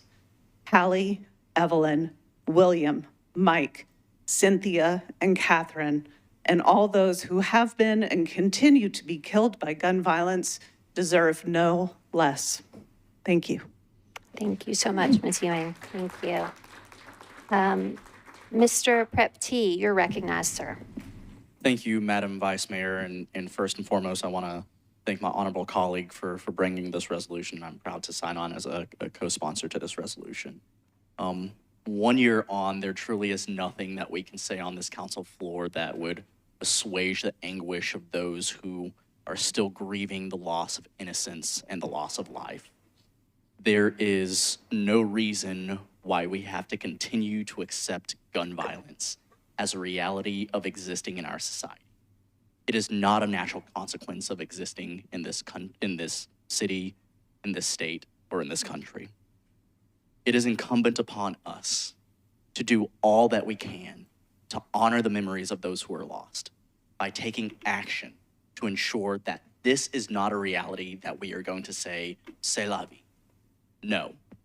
I call on all of us, I call on every single person who occupies a position of power and influence at every single level, state, local, federal, to actually take action, to make sure that we are honoring the memories of those who are lost, honoring those who have given such deep sacrifice and advocating for their rights and advocating to make sure that nobody in this country has to continue to be a victim of gun violence simply because of the influence of an outsized lobby. The pain of this community demands that we honor them and that we do more than speak, that we take action. And so I join my colleague in this resolution in honoring this community and calling for real substantive change. Thank you. Thank you, Mr. Prep-T. Councilman Coopin, you're recognized, sir. Thank you, Madam President. I rise in support of my colleague and thank her for her brave words and for bringing this resolution. And I find myself amazed that we arrive at this space again and again and again where we are talking about the deaths of children in schools. I'm just shocked that we have not done more to change this. I mean, how can we watch children die and do nothing? How can we claim thoughts and prayers but not show actionable change to protect not just anyone, but our children. When gun violence took lives in Port Arthur in Australia, weeks later, there were fundamental changes in their gun laws that didn't restrict full access to guns, didn't take away people's rights to own weapons, but made sure that it was a safer space and made an appreciable change in their situation. Yet all we continue to get is thoughts and prayers and thoughts and prayers.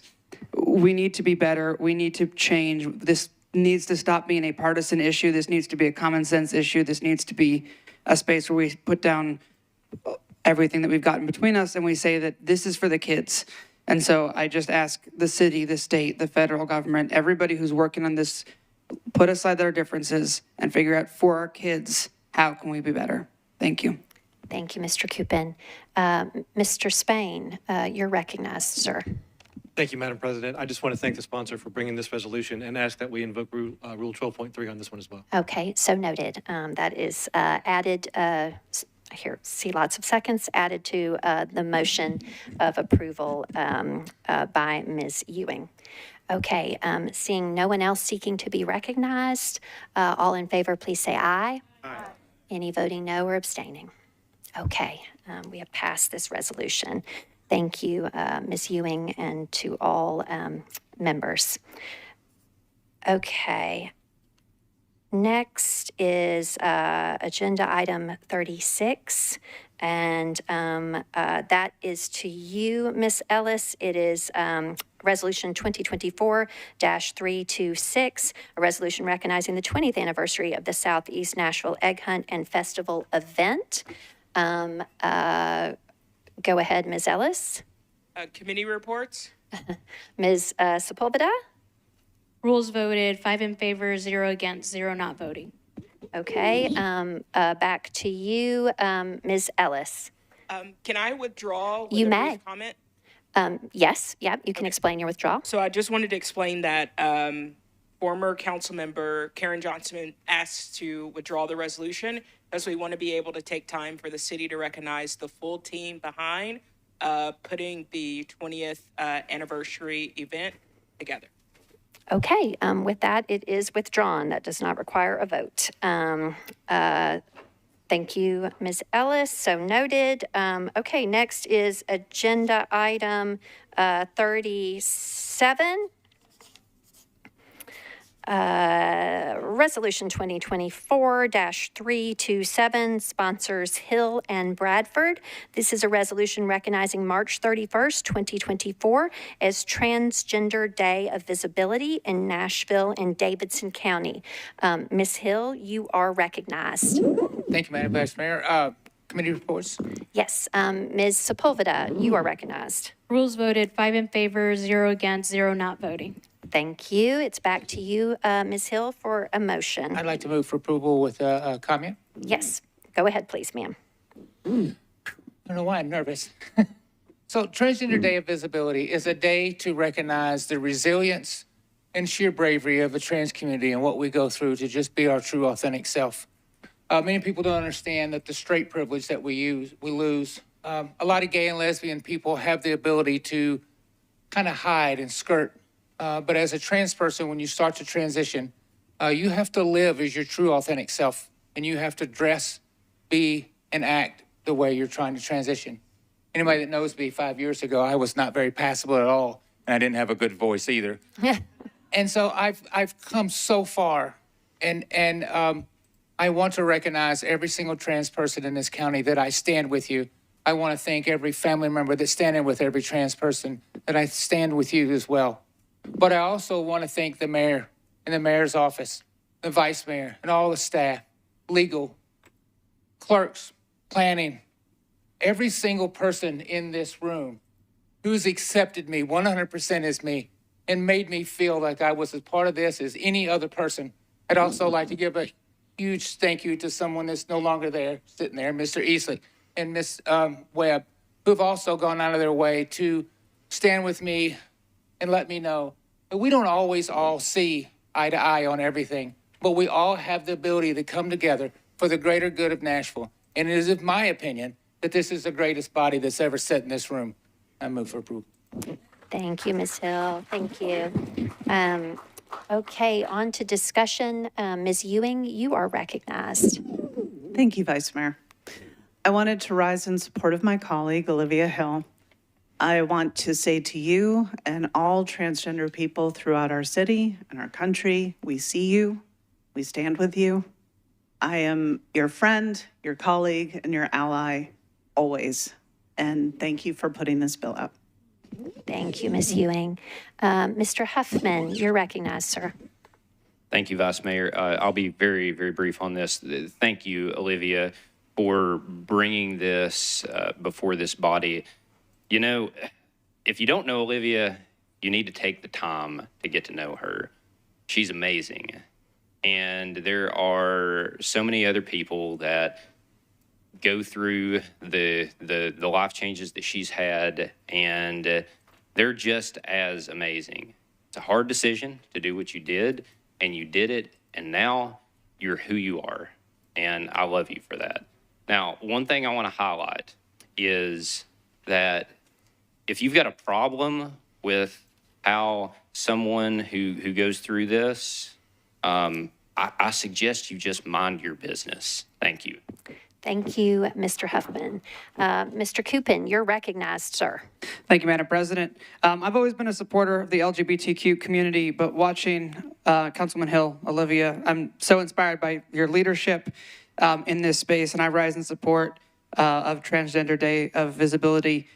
It takes a lot to speak on this floor, to pick up this microphone, to talk to the people in this room and out watching at home and be quoted and, you know, just in general. But to do that as a trans woman and to do that as the first elected trans official in the state of Tennessee is just so incredible, and every day is so inspiring to me. I can't even imagine what it does for people that are at home, either out or not out, that are watching your leadership. So thank you for all you do. You're an inspiration to all of us. You truly do bring visibility to the trans community. And to all of our LGBTQ friends, we love you. We've got your back. You're welcome here. And as my colleague said, anybody else can back off. Thank you, Mr. Coopin. Ms. Porterfield, you're recognized, ma'am. Thank you, Vice Mayor. I will try to be very brief. Thank you, Councilwoman Hill, for bringing this legislation. Our colleague mentioned that she was accepted as a part of this community, and I just want to stand and say it's because you are a part of this community. And every trans person, every gender non-conforming person, every gender fluid person is a part of this community. And we see you, we stand with you, we stand with all of you all that are watching and that are part of Nashville. We are better when we stand together. So it was really important to me to get up and stand. But one other thing that I also wanted to acknowledge when we talk about Trans Day of Visibility is the violence that trans individuals face, in particular trans women, and the violence in particular that Black trans women face. And that is something that we cannot look away from, and we cannot shy away from it. And we have to call it out, and we have to speak to it. So, Councilwoman Hill, we stand with you. The community stands with you. Thank you for bringing this. And we stand with all of the victims of violence in the trans community. And thank you, Council Lady. Thank you, Ms. Porterfield. Mr. Bradford, you're recognized, sir. Thank you, Vice Mayor. So I just wanted to point out for those here and those watching that, over the last term, whenever we would bring this bill before council for a vote, the primary sponsor was usually a man. And it was signed on by the members of the LGBTQ caucus. I just want to call out and bring everybody's attention to the fact that now, for the first time in our state's history, in our city's history, that this resolution is being brought by a member of our trans community, for our trans community.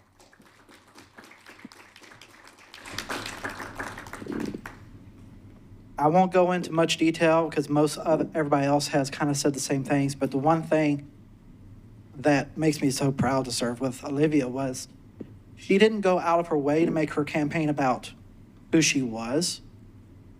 She's in that seat because of what she wanted to do for this city, because she brought real policy ideas and real thoughts to the table. It was those who wanted to bring her down that made it an issue. and it just made them look like the idiots and not her. So Olivia, I'm so proud and honored to serve with you. Thank you, Mr. Bradford. Ms. Benedict, you're recognized, ma'am. Thank you, Vice Mayor. And one thing I want to a little bit repeat from what my colleague just said is that as a member of the LGBTQ caucus, this resolution or a resolution of the same from a different year was brought forth, but the care and the kindness from this body that's being shown tonight, not that it wasn't felt before, but people weren't up and speaking about it, and that absolutely is because of visibility. My sister's child is trans, and they are afraid to come to the state.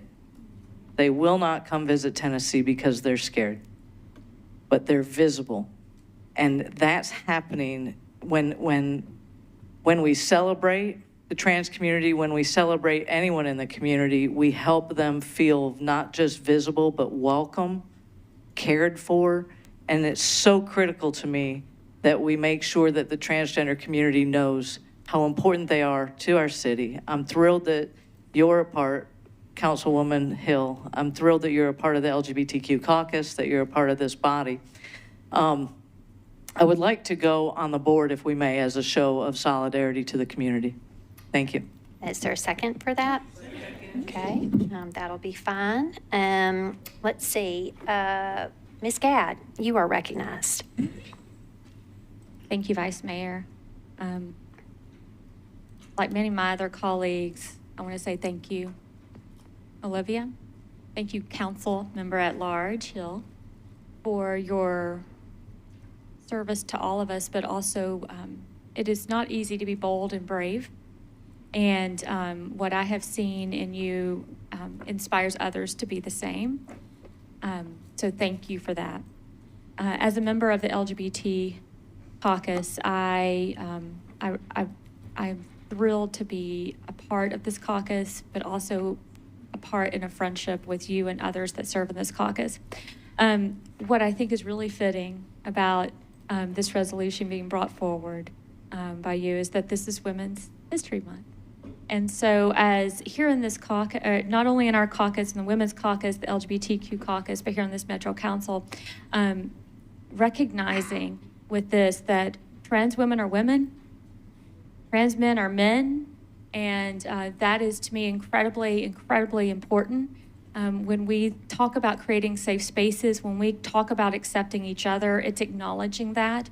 And for some reason, folks that are elected to office throughout the state, just blocks away, who met earlier today, who've met throughout this entire year since January, has continued to make it a harder place to exist in the state, not only from being able to have and their control the ability to regulate weapons of death, as we recognized those from that have lost their lives from the Covenant shooting, but also for those trying to live their life as students, as young people, and as our coworkers and our colleagues.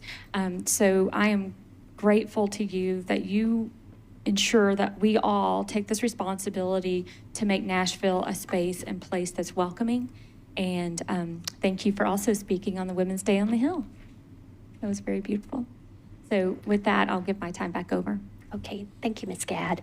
Ms. Weiner, you're recognized. Thank you, Vice Mayor. Olivia, I rise with a lot of respect for you. You are brave, you are selfless. You ran for office, not because you're trans, but because you have something to offer this city. And I just want to say thank you. Thank you for being in this body. Thank you for giving the knowledge that you have to share. And you're inspirational to so many people in so many different ways. And you're more than a friend. You're my sister. Thank you, Ms. Weiner. Ms. Ellis, you are recognized. Olivia, I was going into my phone to count the days since we first met on January the 6th, 2023, when we were talking about your campaign message and how to present you to the community. And it is still true that you are the only council member with the resume and pedigree that you have, that no one else can speak for, and you just so happen to be trans. And I just want to say, I told you so. Thank you, Ms. Ellis. Okay, seeing no one else seeking to be recognized, but seeing a trend here as well, would anyone like to make a motion to have Rule 12.3? Okay. So it is.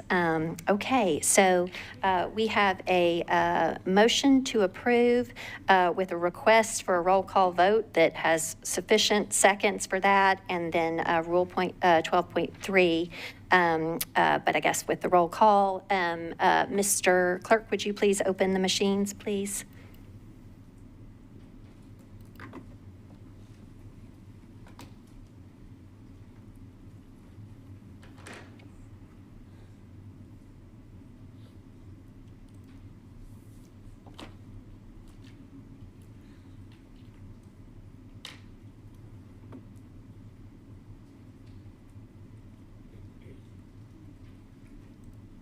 Oh, Ms. Weiner, do you have a point of order? Oh, okay. ITS, thank you.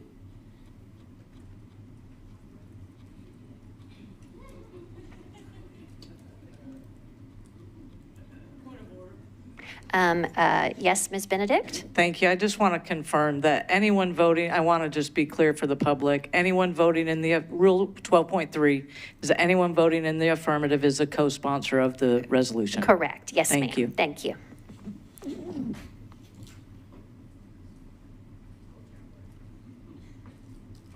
We have a slight pause for technical difficulties.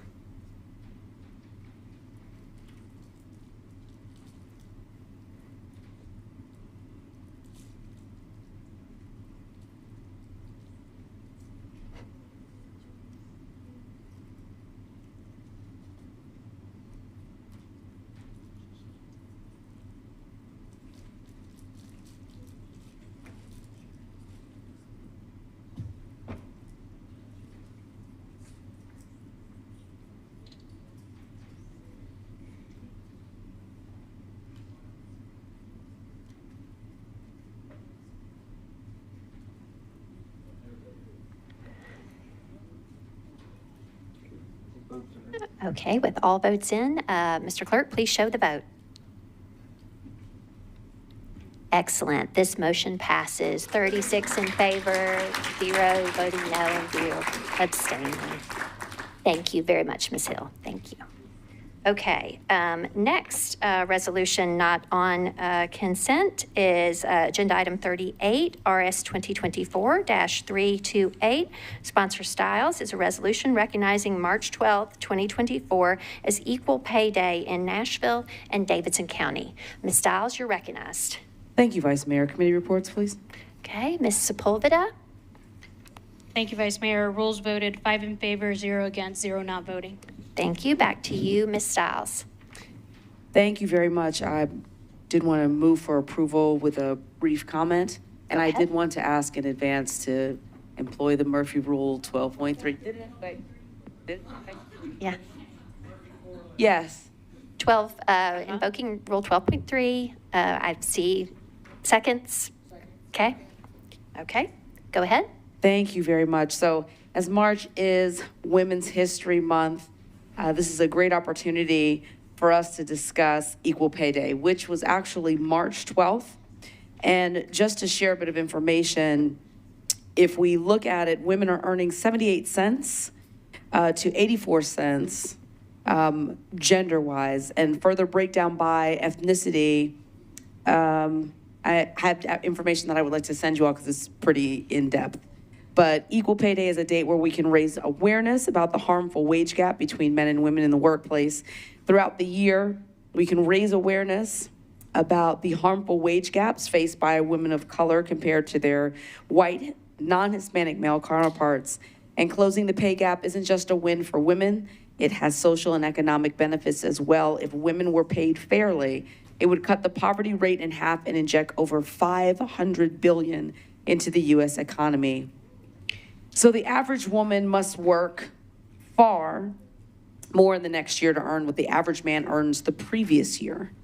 And if the gender wage gap were eliminated, the average woman would have enough money every year to do the following things: an entire additional year of childcare, 1 year of tuition and fees for a 4-year public university, or the full cost of tuition and fees for a 2-year college, more than 9 months of rent for the following year, 7 months of health insurance, premiums through employer-based plans, more than a year's worth of food, or enough money to pay off their student loan debt in under 4 years.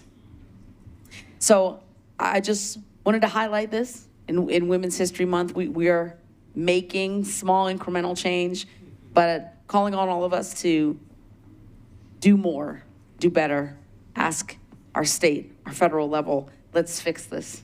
Let's make sure we're asking for pay to be shown in job descriptions. That makes a huge difference, so then you don't know what someone else is being offered for the same position.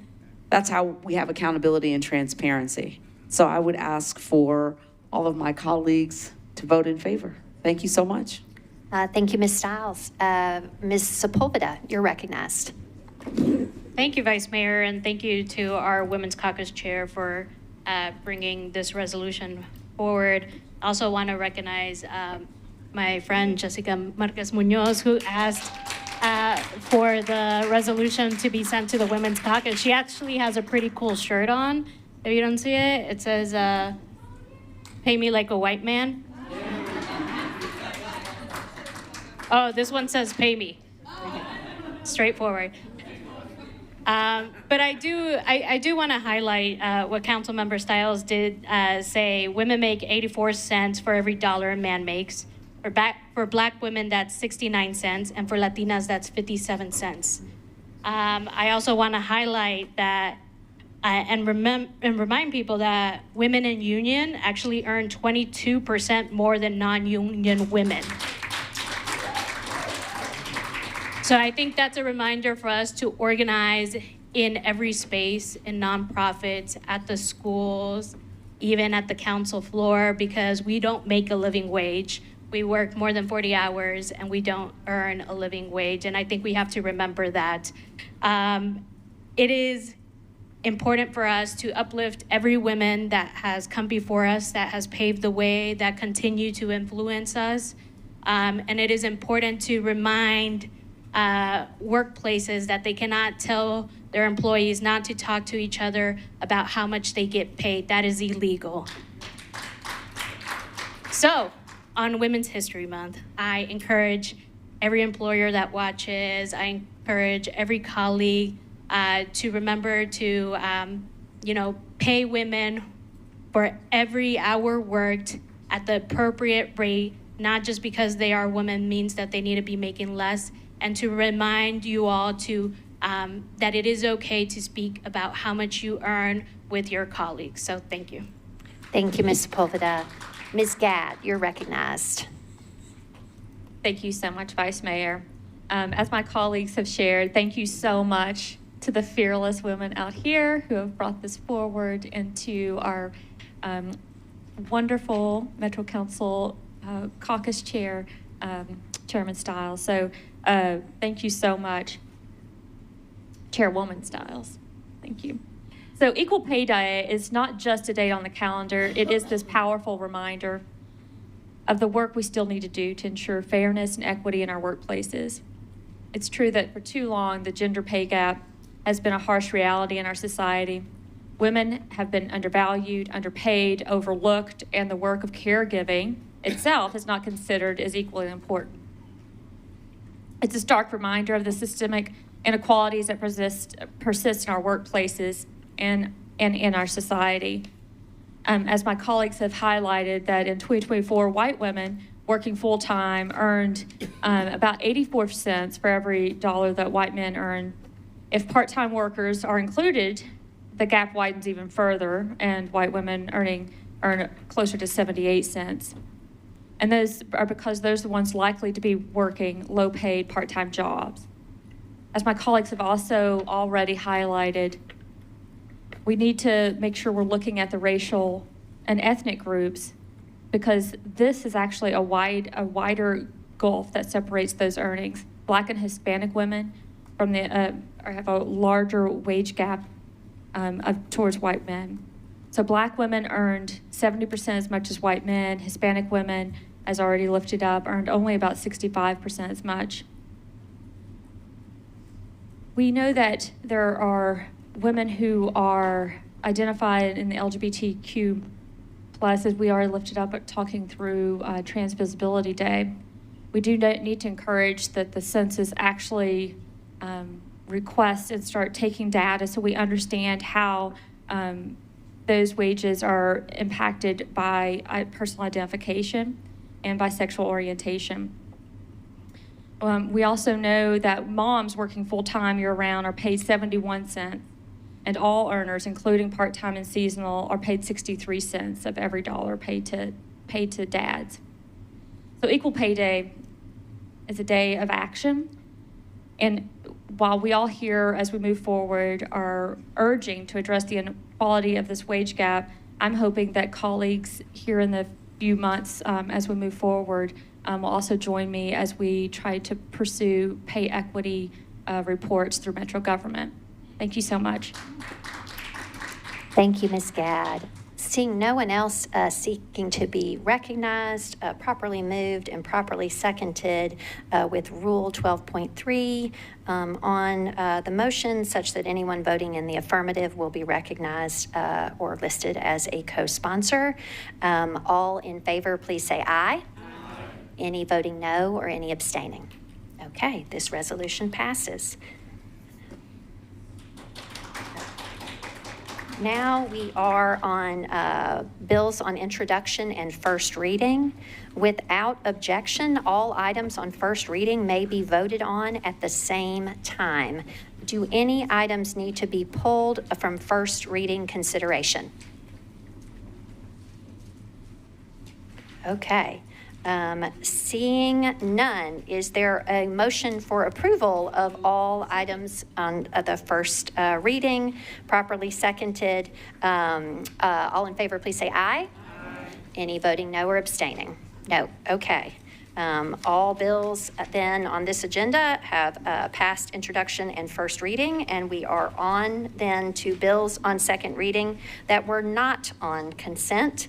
The first among those is agenda item 51, ordinance BL 2024-179, sponsors Porterfield, Toombs, Benedict, Swara, Coopin, Gadd, Prep T, Ewing, and Welsh. This is an ordinance to amend section 2.44.115 of the Metropolitan Code of Laws to require reporting related to the use of force by the Metropolitan Nashville Police Department. Ms. Porterfield, you are recognized. Thank you, Vice Mayor. Committee reports, please. Okay, Ms. Evans for the report, Chair Evans of Public Health and Safety Committee, please. Public Health and Safety recommended a 2-meeting deferral. Okay. 10 in favor, 0 against. Okay, 10 in favor, 0 against. Okay, it is back to you then, Ms. Porterfield, for a motion. Thank you, Vice Mayor. I would like to move for a 2-meeting deferral with a brief explanation. Okay, is there a second?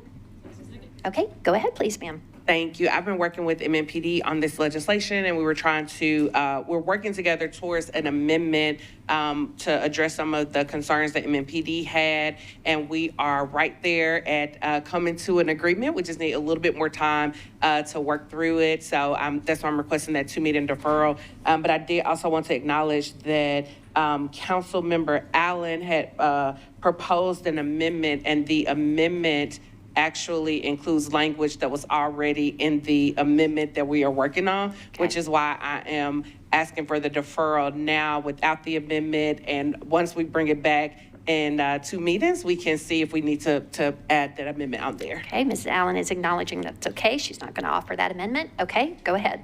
So I would like to move for a 2-meeting deferral. All right, properly moved, properly seconded. All in favor of a 2-meeting deferral, please say aye. Aye.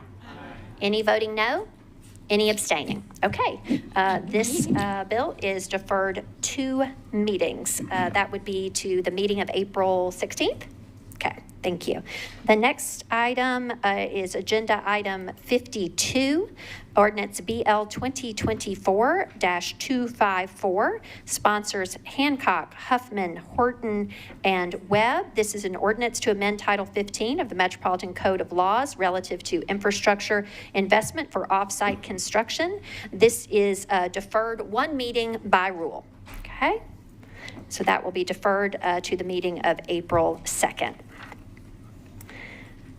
Agenda item 55, ordinance BL 2024-258, sponsors Coupin, Porterfield, Gamble, and Parker, is an ordinance declaring surplus certain real property and authorizing the Metropolitan Government's execution and delivery of a master development agreement and ground lease agreements related thereto, an amended and restated site coordination agreement, a campus operations and use agreement, a declaration, and other documents and agreements relating to the development of a portion of the East Bank campus.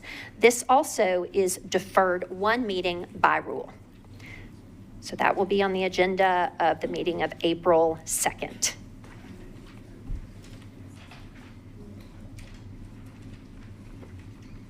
Okay, the next item that was removed from consent is agenda item 65, ordinance BL 2024-268, sponsors Bradford, Gamble, and Parker. This is an ordinance authorizing the Metropolitan Government of Nashville and Davidson County to abandon existing public water main, fire hydrant assemblies, and easements, and to accept new public water main, fire hydrant assemblies, and easements for property located at 1 Terminal Drive, also known as BNA TARI. Mr. Bradford, it's to you, sir. Committee reports. Okay, first among those is, I'm going to skip ahead to Mr. Parker. Mr. Parker, you're recognized, sir, for your committee report. Thank you, Vice Mayor. Transportation and Infrastructure recommended approval, 11 in favor, 0 against. Okay, Ms. Gamble, now to you, please, ma'am, for your committee report. Thank you, Vice Mayor. Planning and Zoning recommended approval of, and this is for 258, I'm sorry, correct? 268. Okay, 268. Yes, ma'am, about. Yes, recommended approval, 12 in favor, 0 against. Okay, thank you. Okay, it's back to you, Mr. Bradford, on your bill. Move to approve with a brief comment. Do I hear a second? Okay, go ahead, sir. Thank you, Vice Mayor. So even though I'm listed as a sponsor, I'm listed because this is in my district.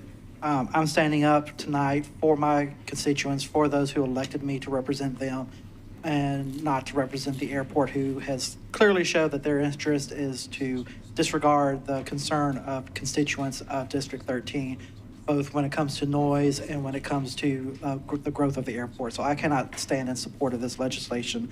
And so I will wish to be voted on, marked as a no vote on this. And if there's any colleagues that wish to join me in voting no, you're more than welcome. Thank you.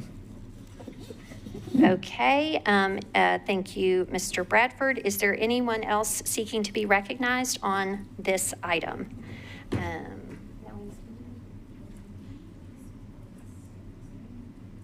Okay, we are on second reading, colleagues, so we do not have to go on the machines. Mr. Bradford, you will be recorded as a no per your request. All in favor, please say aye. Any voting no? Okay, all right. If you would please raise your hands for the no votes. Okay, y'all. Okay, we're going to go on the machines. Sorry, y'all. I did not anticipate that many no's, so duly noted. Mr. Clerk, if you could please open the machines on agenda item 65 BL 2024-268, as we have a few too many no votes to count.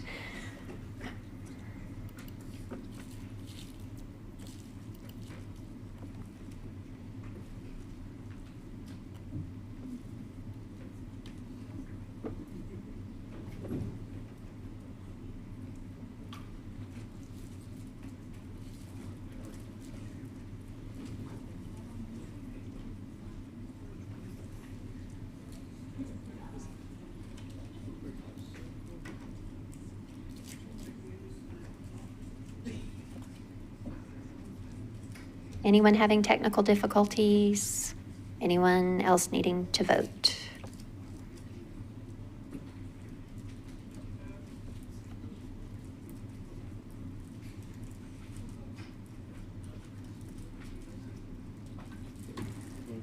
Okay, all votes are in. Please close the machines, Mr. Clerk, and show the vote.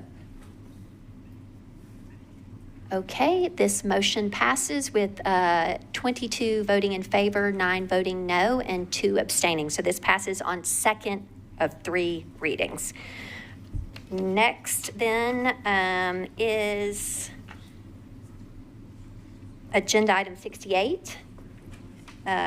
I'm sorry. Yeah. Oh, here we go. We are moving. So that concludes our items on second reading, and we're now moving into bills on third reading that were not on consent.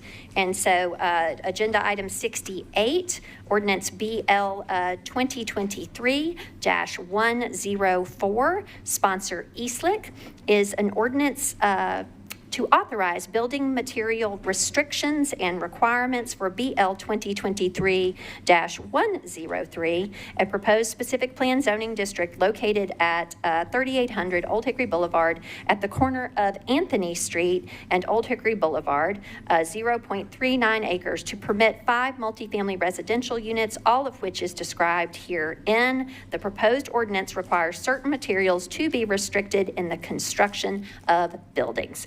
Mr. Eastlick, you're recognized on your bill, sir. Yes, I'd like to move the substitute forward that moves it from 5 to 4 units. Okay, if you can please first give us, do we have any committee reports? Yeah, we need to ask first, please, for committee reports. Could I have the committee reports? Okay. Chair Gamble, it's to you for a report of the Planning and Zoning Committee, please. Thank you, Vice Mayor. Planning and Zoning recommended approval of the substitute on the bill. It's 12 in favor, 0 against, and the bill as substituted, 12 in favor, 0 against. Okay. So, Mr. Eastlick, with that committee report in, what I need for you to do first, sir, is move the bill, and then I will come to you on the substitute. I move the bill forward. Okay, is there a second? Second. Okay, properly moved and properly seconded. Now, regarding your substitute, if you would please give us a brief explanation. Yes, after community meetings and going back to the developer, we moved it from 5 to 4 units, moved the entrance to the back, and made some parking for guests when they were there. So these were all the concerns that the neighborhoods had, and the developer was very kind and courteous, and we made a great little deal, and I think it's going to look great. Okay, and if you would then please, sir, move your substitute. And now move the substitute forward. Okay, properly seconded. Is there any discussion on the substitute? Okay, seeing none, all in favor, please say aye. Aye. Any voting no, any abstaining? Okay, Mr. Eastlick, it is back to you, sir, for the bill as substituted. So you need to move approval now of the bill as substituted. I move approval of the substitute as. Of the bill as substituted. Bill Yep. as substituted. Okay, I see a second. All in favor, please say aye. Any voting no, any abstaining? Okay, the bill is substituted and it is passed as substituted on third reading. Okay. Say again. Yeah, okay. Yep, okay. Agenda item 84, ordinance BL 2024-230, sponsors Porterfield and Evans, is an ordinance amending the Metropolitan Code of Laws, section 12.72.020, with respect to the establishment and administrative fees charged at the Metropolitan Government's tow-in lot. Ms. Porterfield, you are recognized. Thank you, Vice Mayor. Move for approval. Okay, let's see. Is there a second? Okay, properly moved and properly seconded. I understand that will we have a no vote? There was a no vote in committee, and that requires us to do a roll call, correct? Okay. Is there any discussion on this bill? Okay, seeing none, Mr. Clerk, if you would please open the machines for this bill on third reading, anticipating a no vote.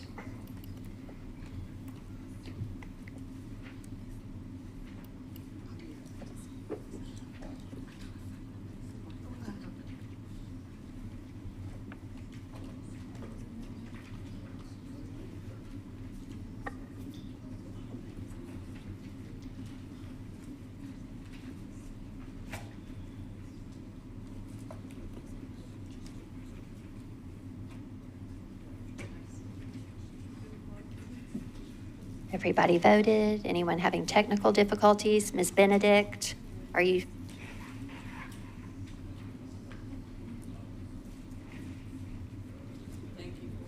No worries.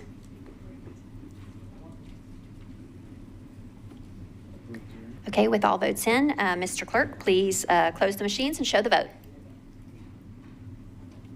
Okay, this bill passes on third reading with 33 votes in favor and 1 against.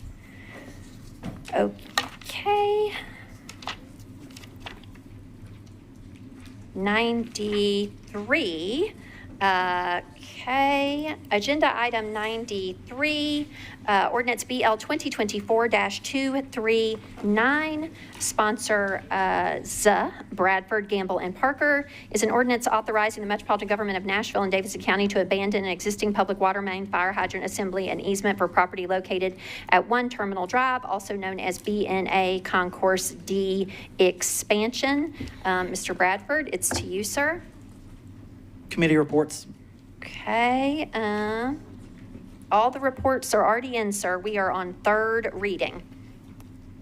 I would like to be listed as a no vote, and we might have to go to the board for this. There might be other no votes Because as it is an ordinance on third reading, colleagues, with a no vote, we do have to go on the machines. So I apologize. Have you moved? You've moved approval? Move approval. Okay. Properly seconded. Is there any discussion on this bill? Okay, seeing none, Mr. Clerk, if you would please open the machines for the vote.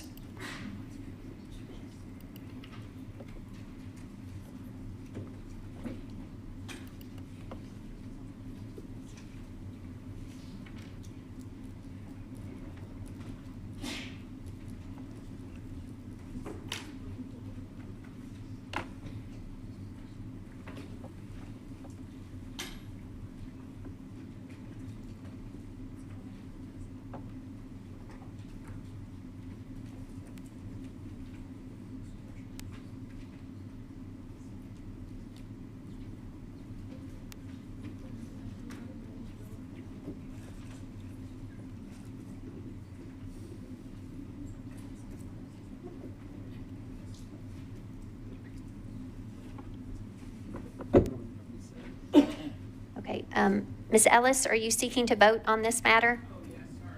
No worries. All votes are in. Mr. Clerk, please close the machine and show the vote. Okay, this bill passes on third reading with 27 votes in favor, 6 voting no, and 2 abstaining. Okay, agenda item 94, ordinance BL 2024-240, sponsors Bradford, Gamble, and Parker.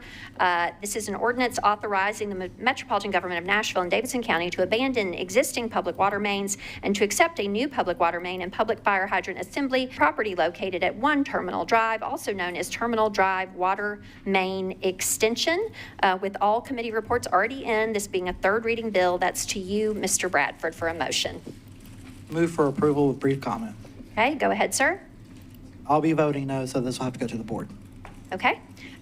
This is a third reading ordinance with a known no vote, so this does have to be a roll call vote. With that, Mr. Clerk, please open the machines.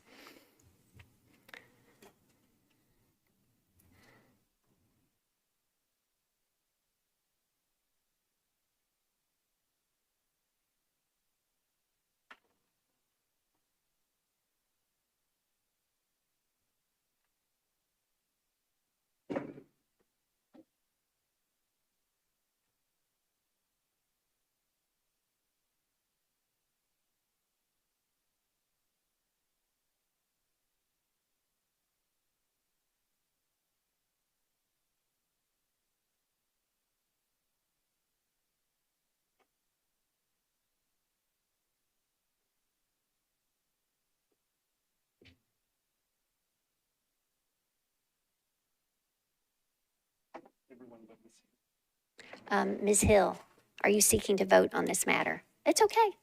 All good. Okay, with all votes in, Mr. Clerk, please close the machines and show the vote.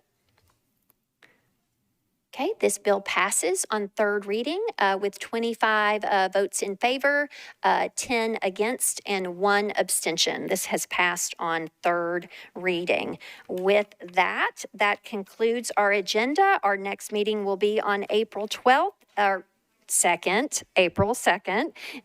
No April fooling there. Is there a motion to adjourn? Yeah.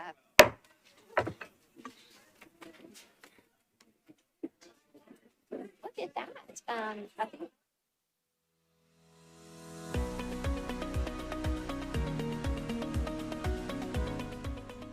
This has been a service of the Metro Nashville Network. If you would like to see this presentation again, or for more information on this and other programs, visit nashville.gov.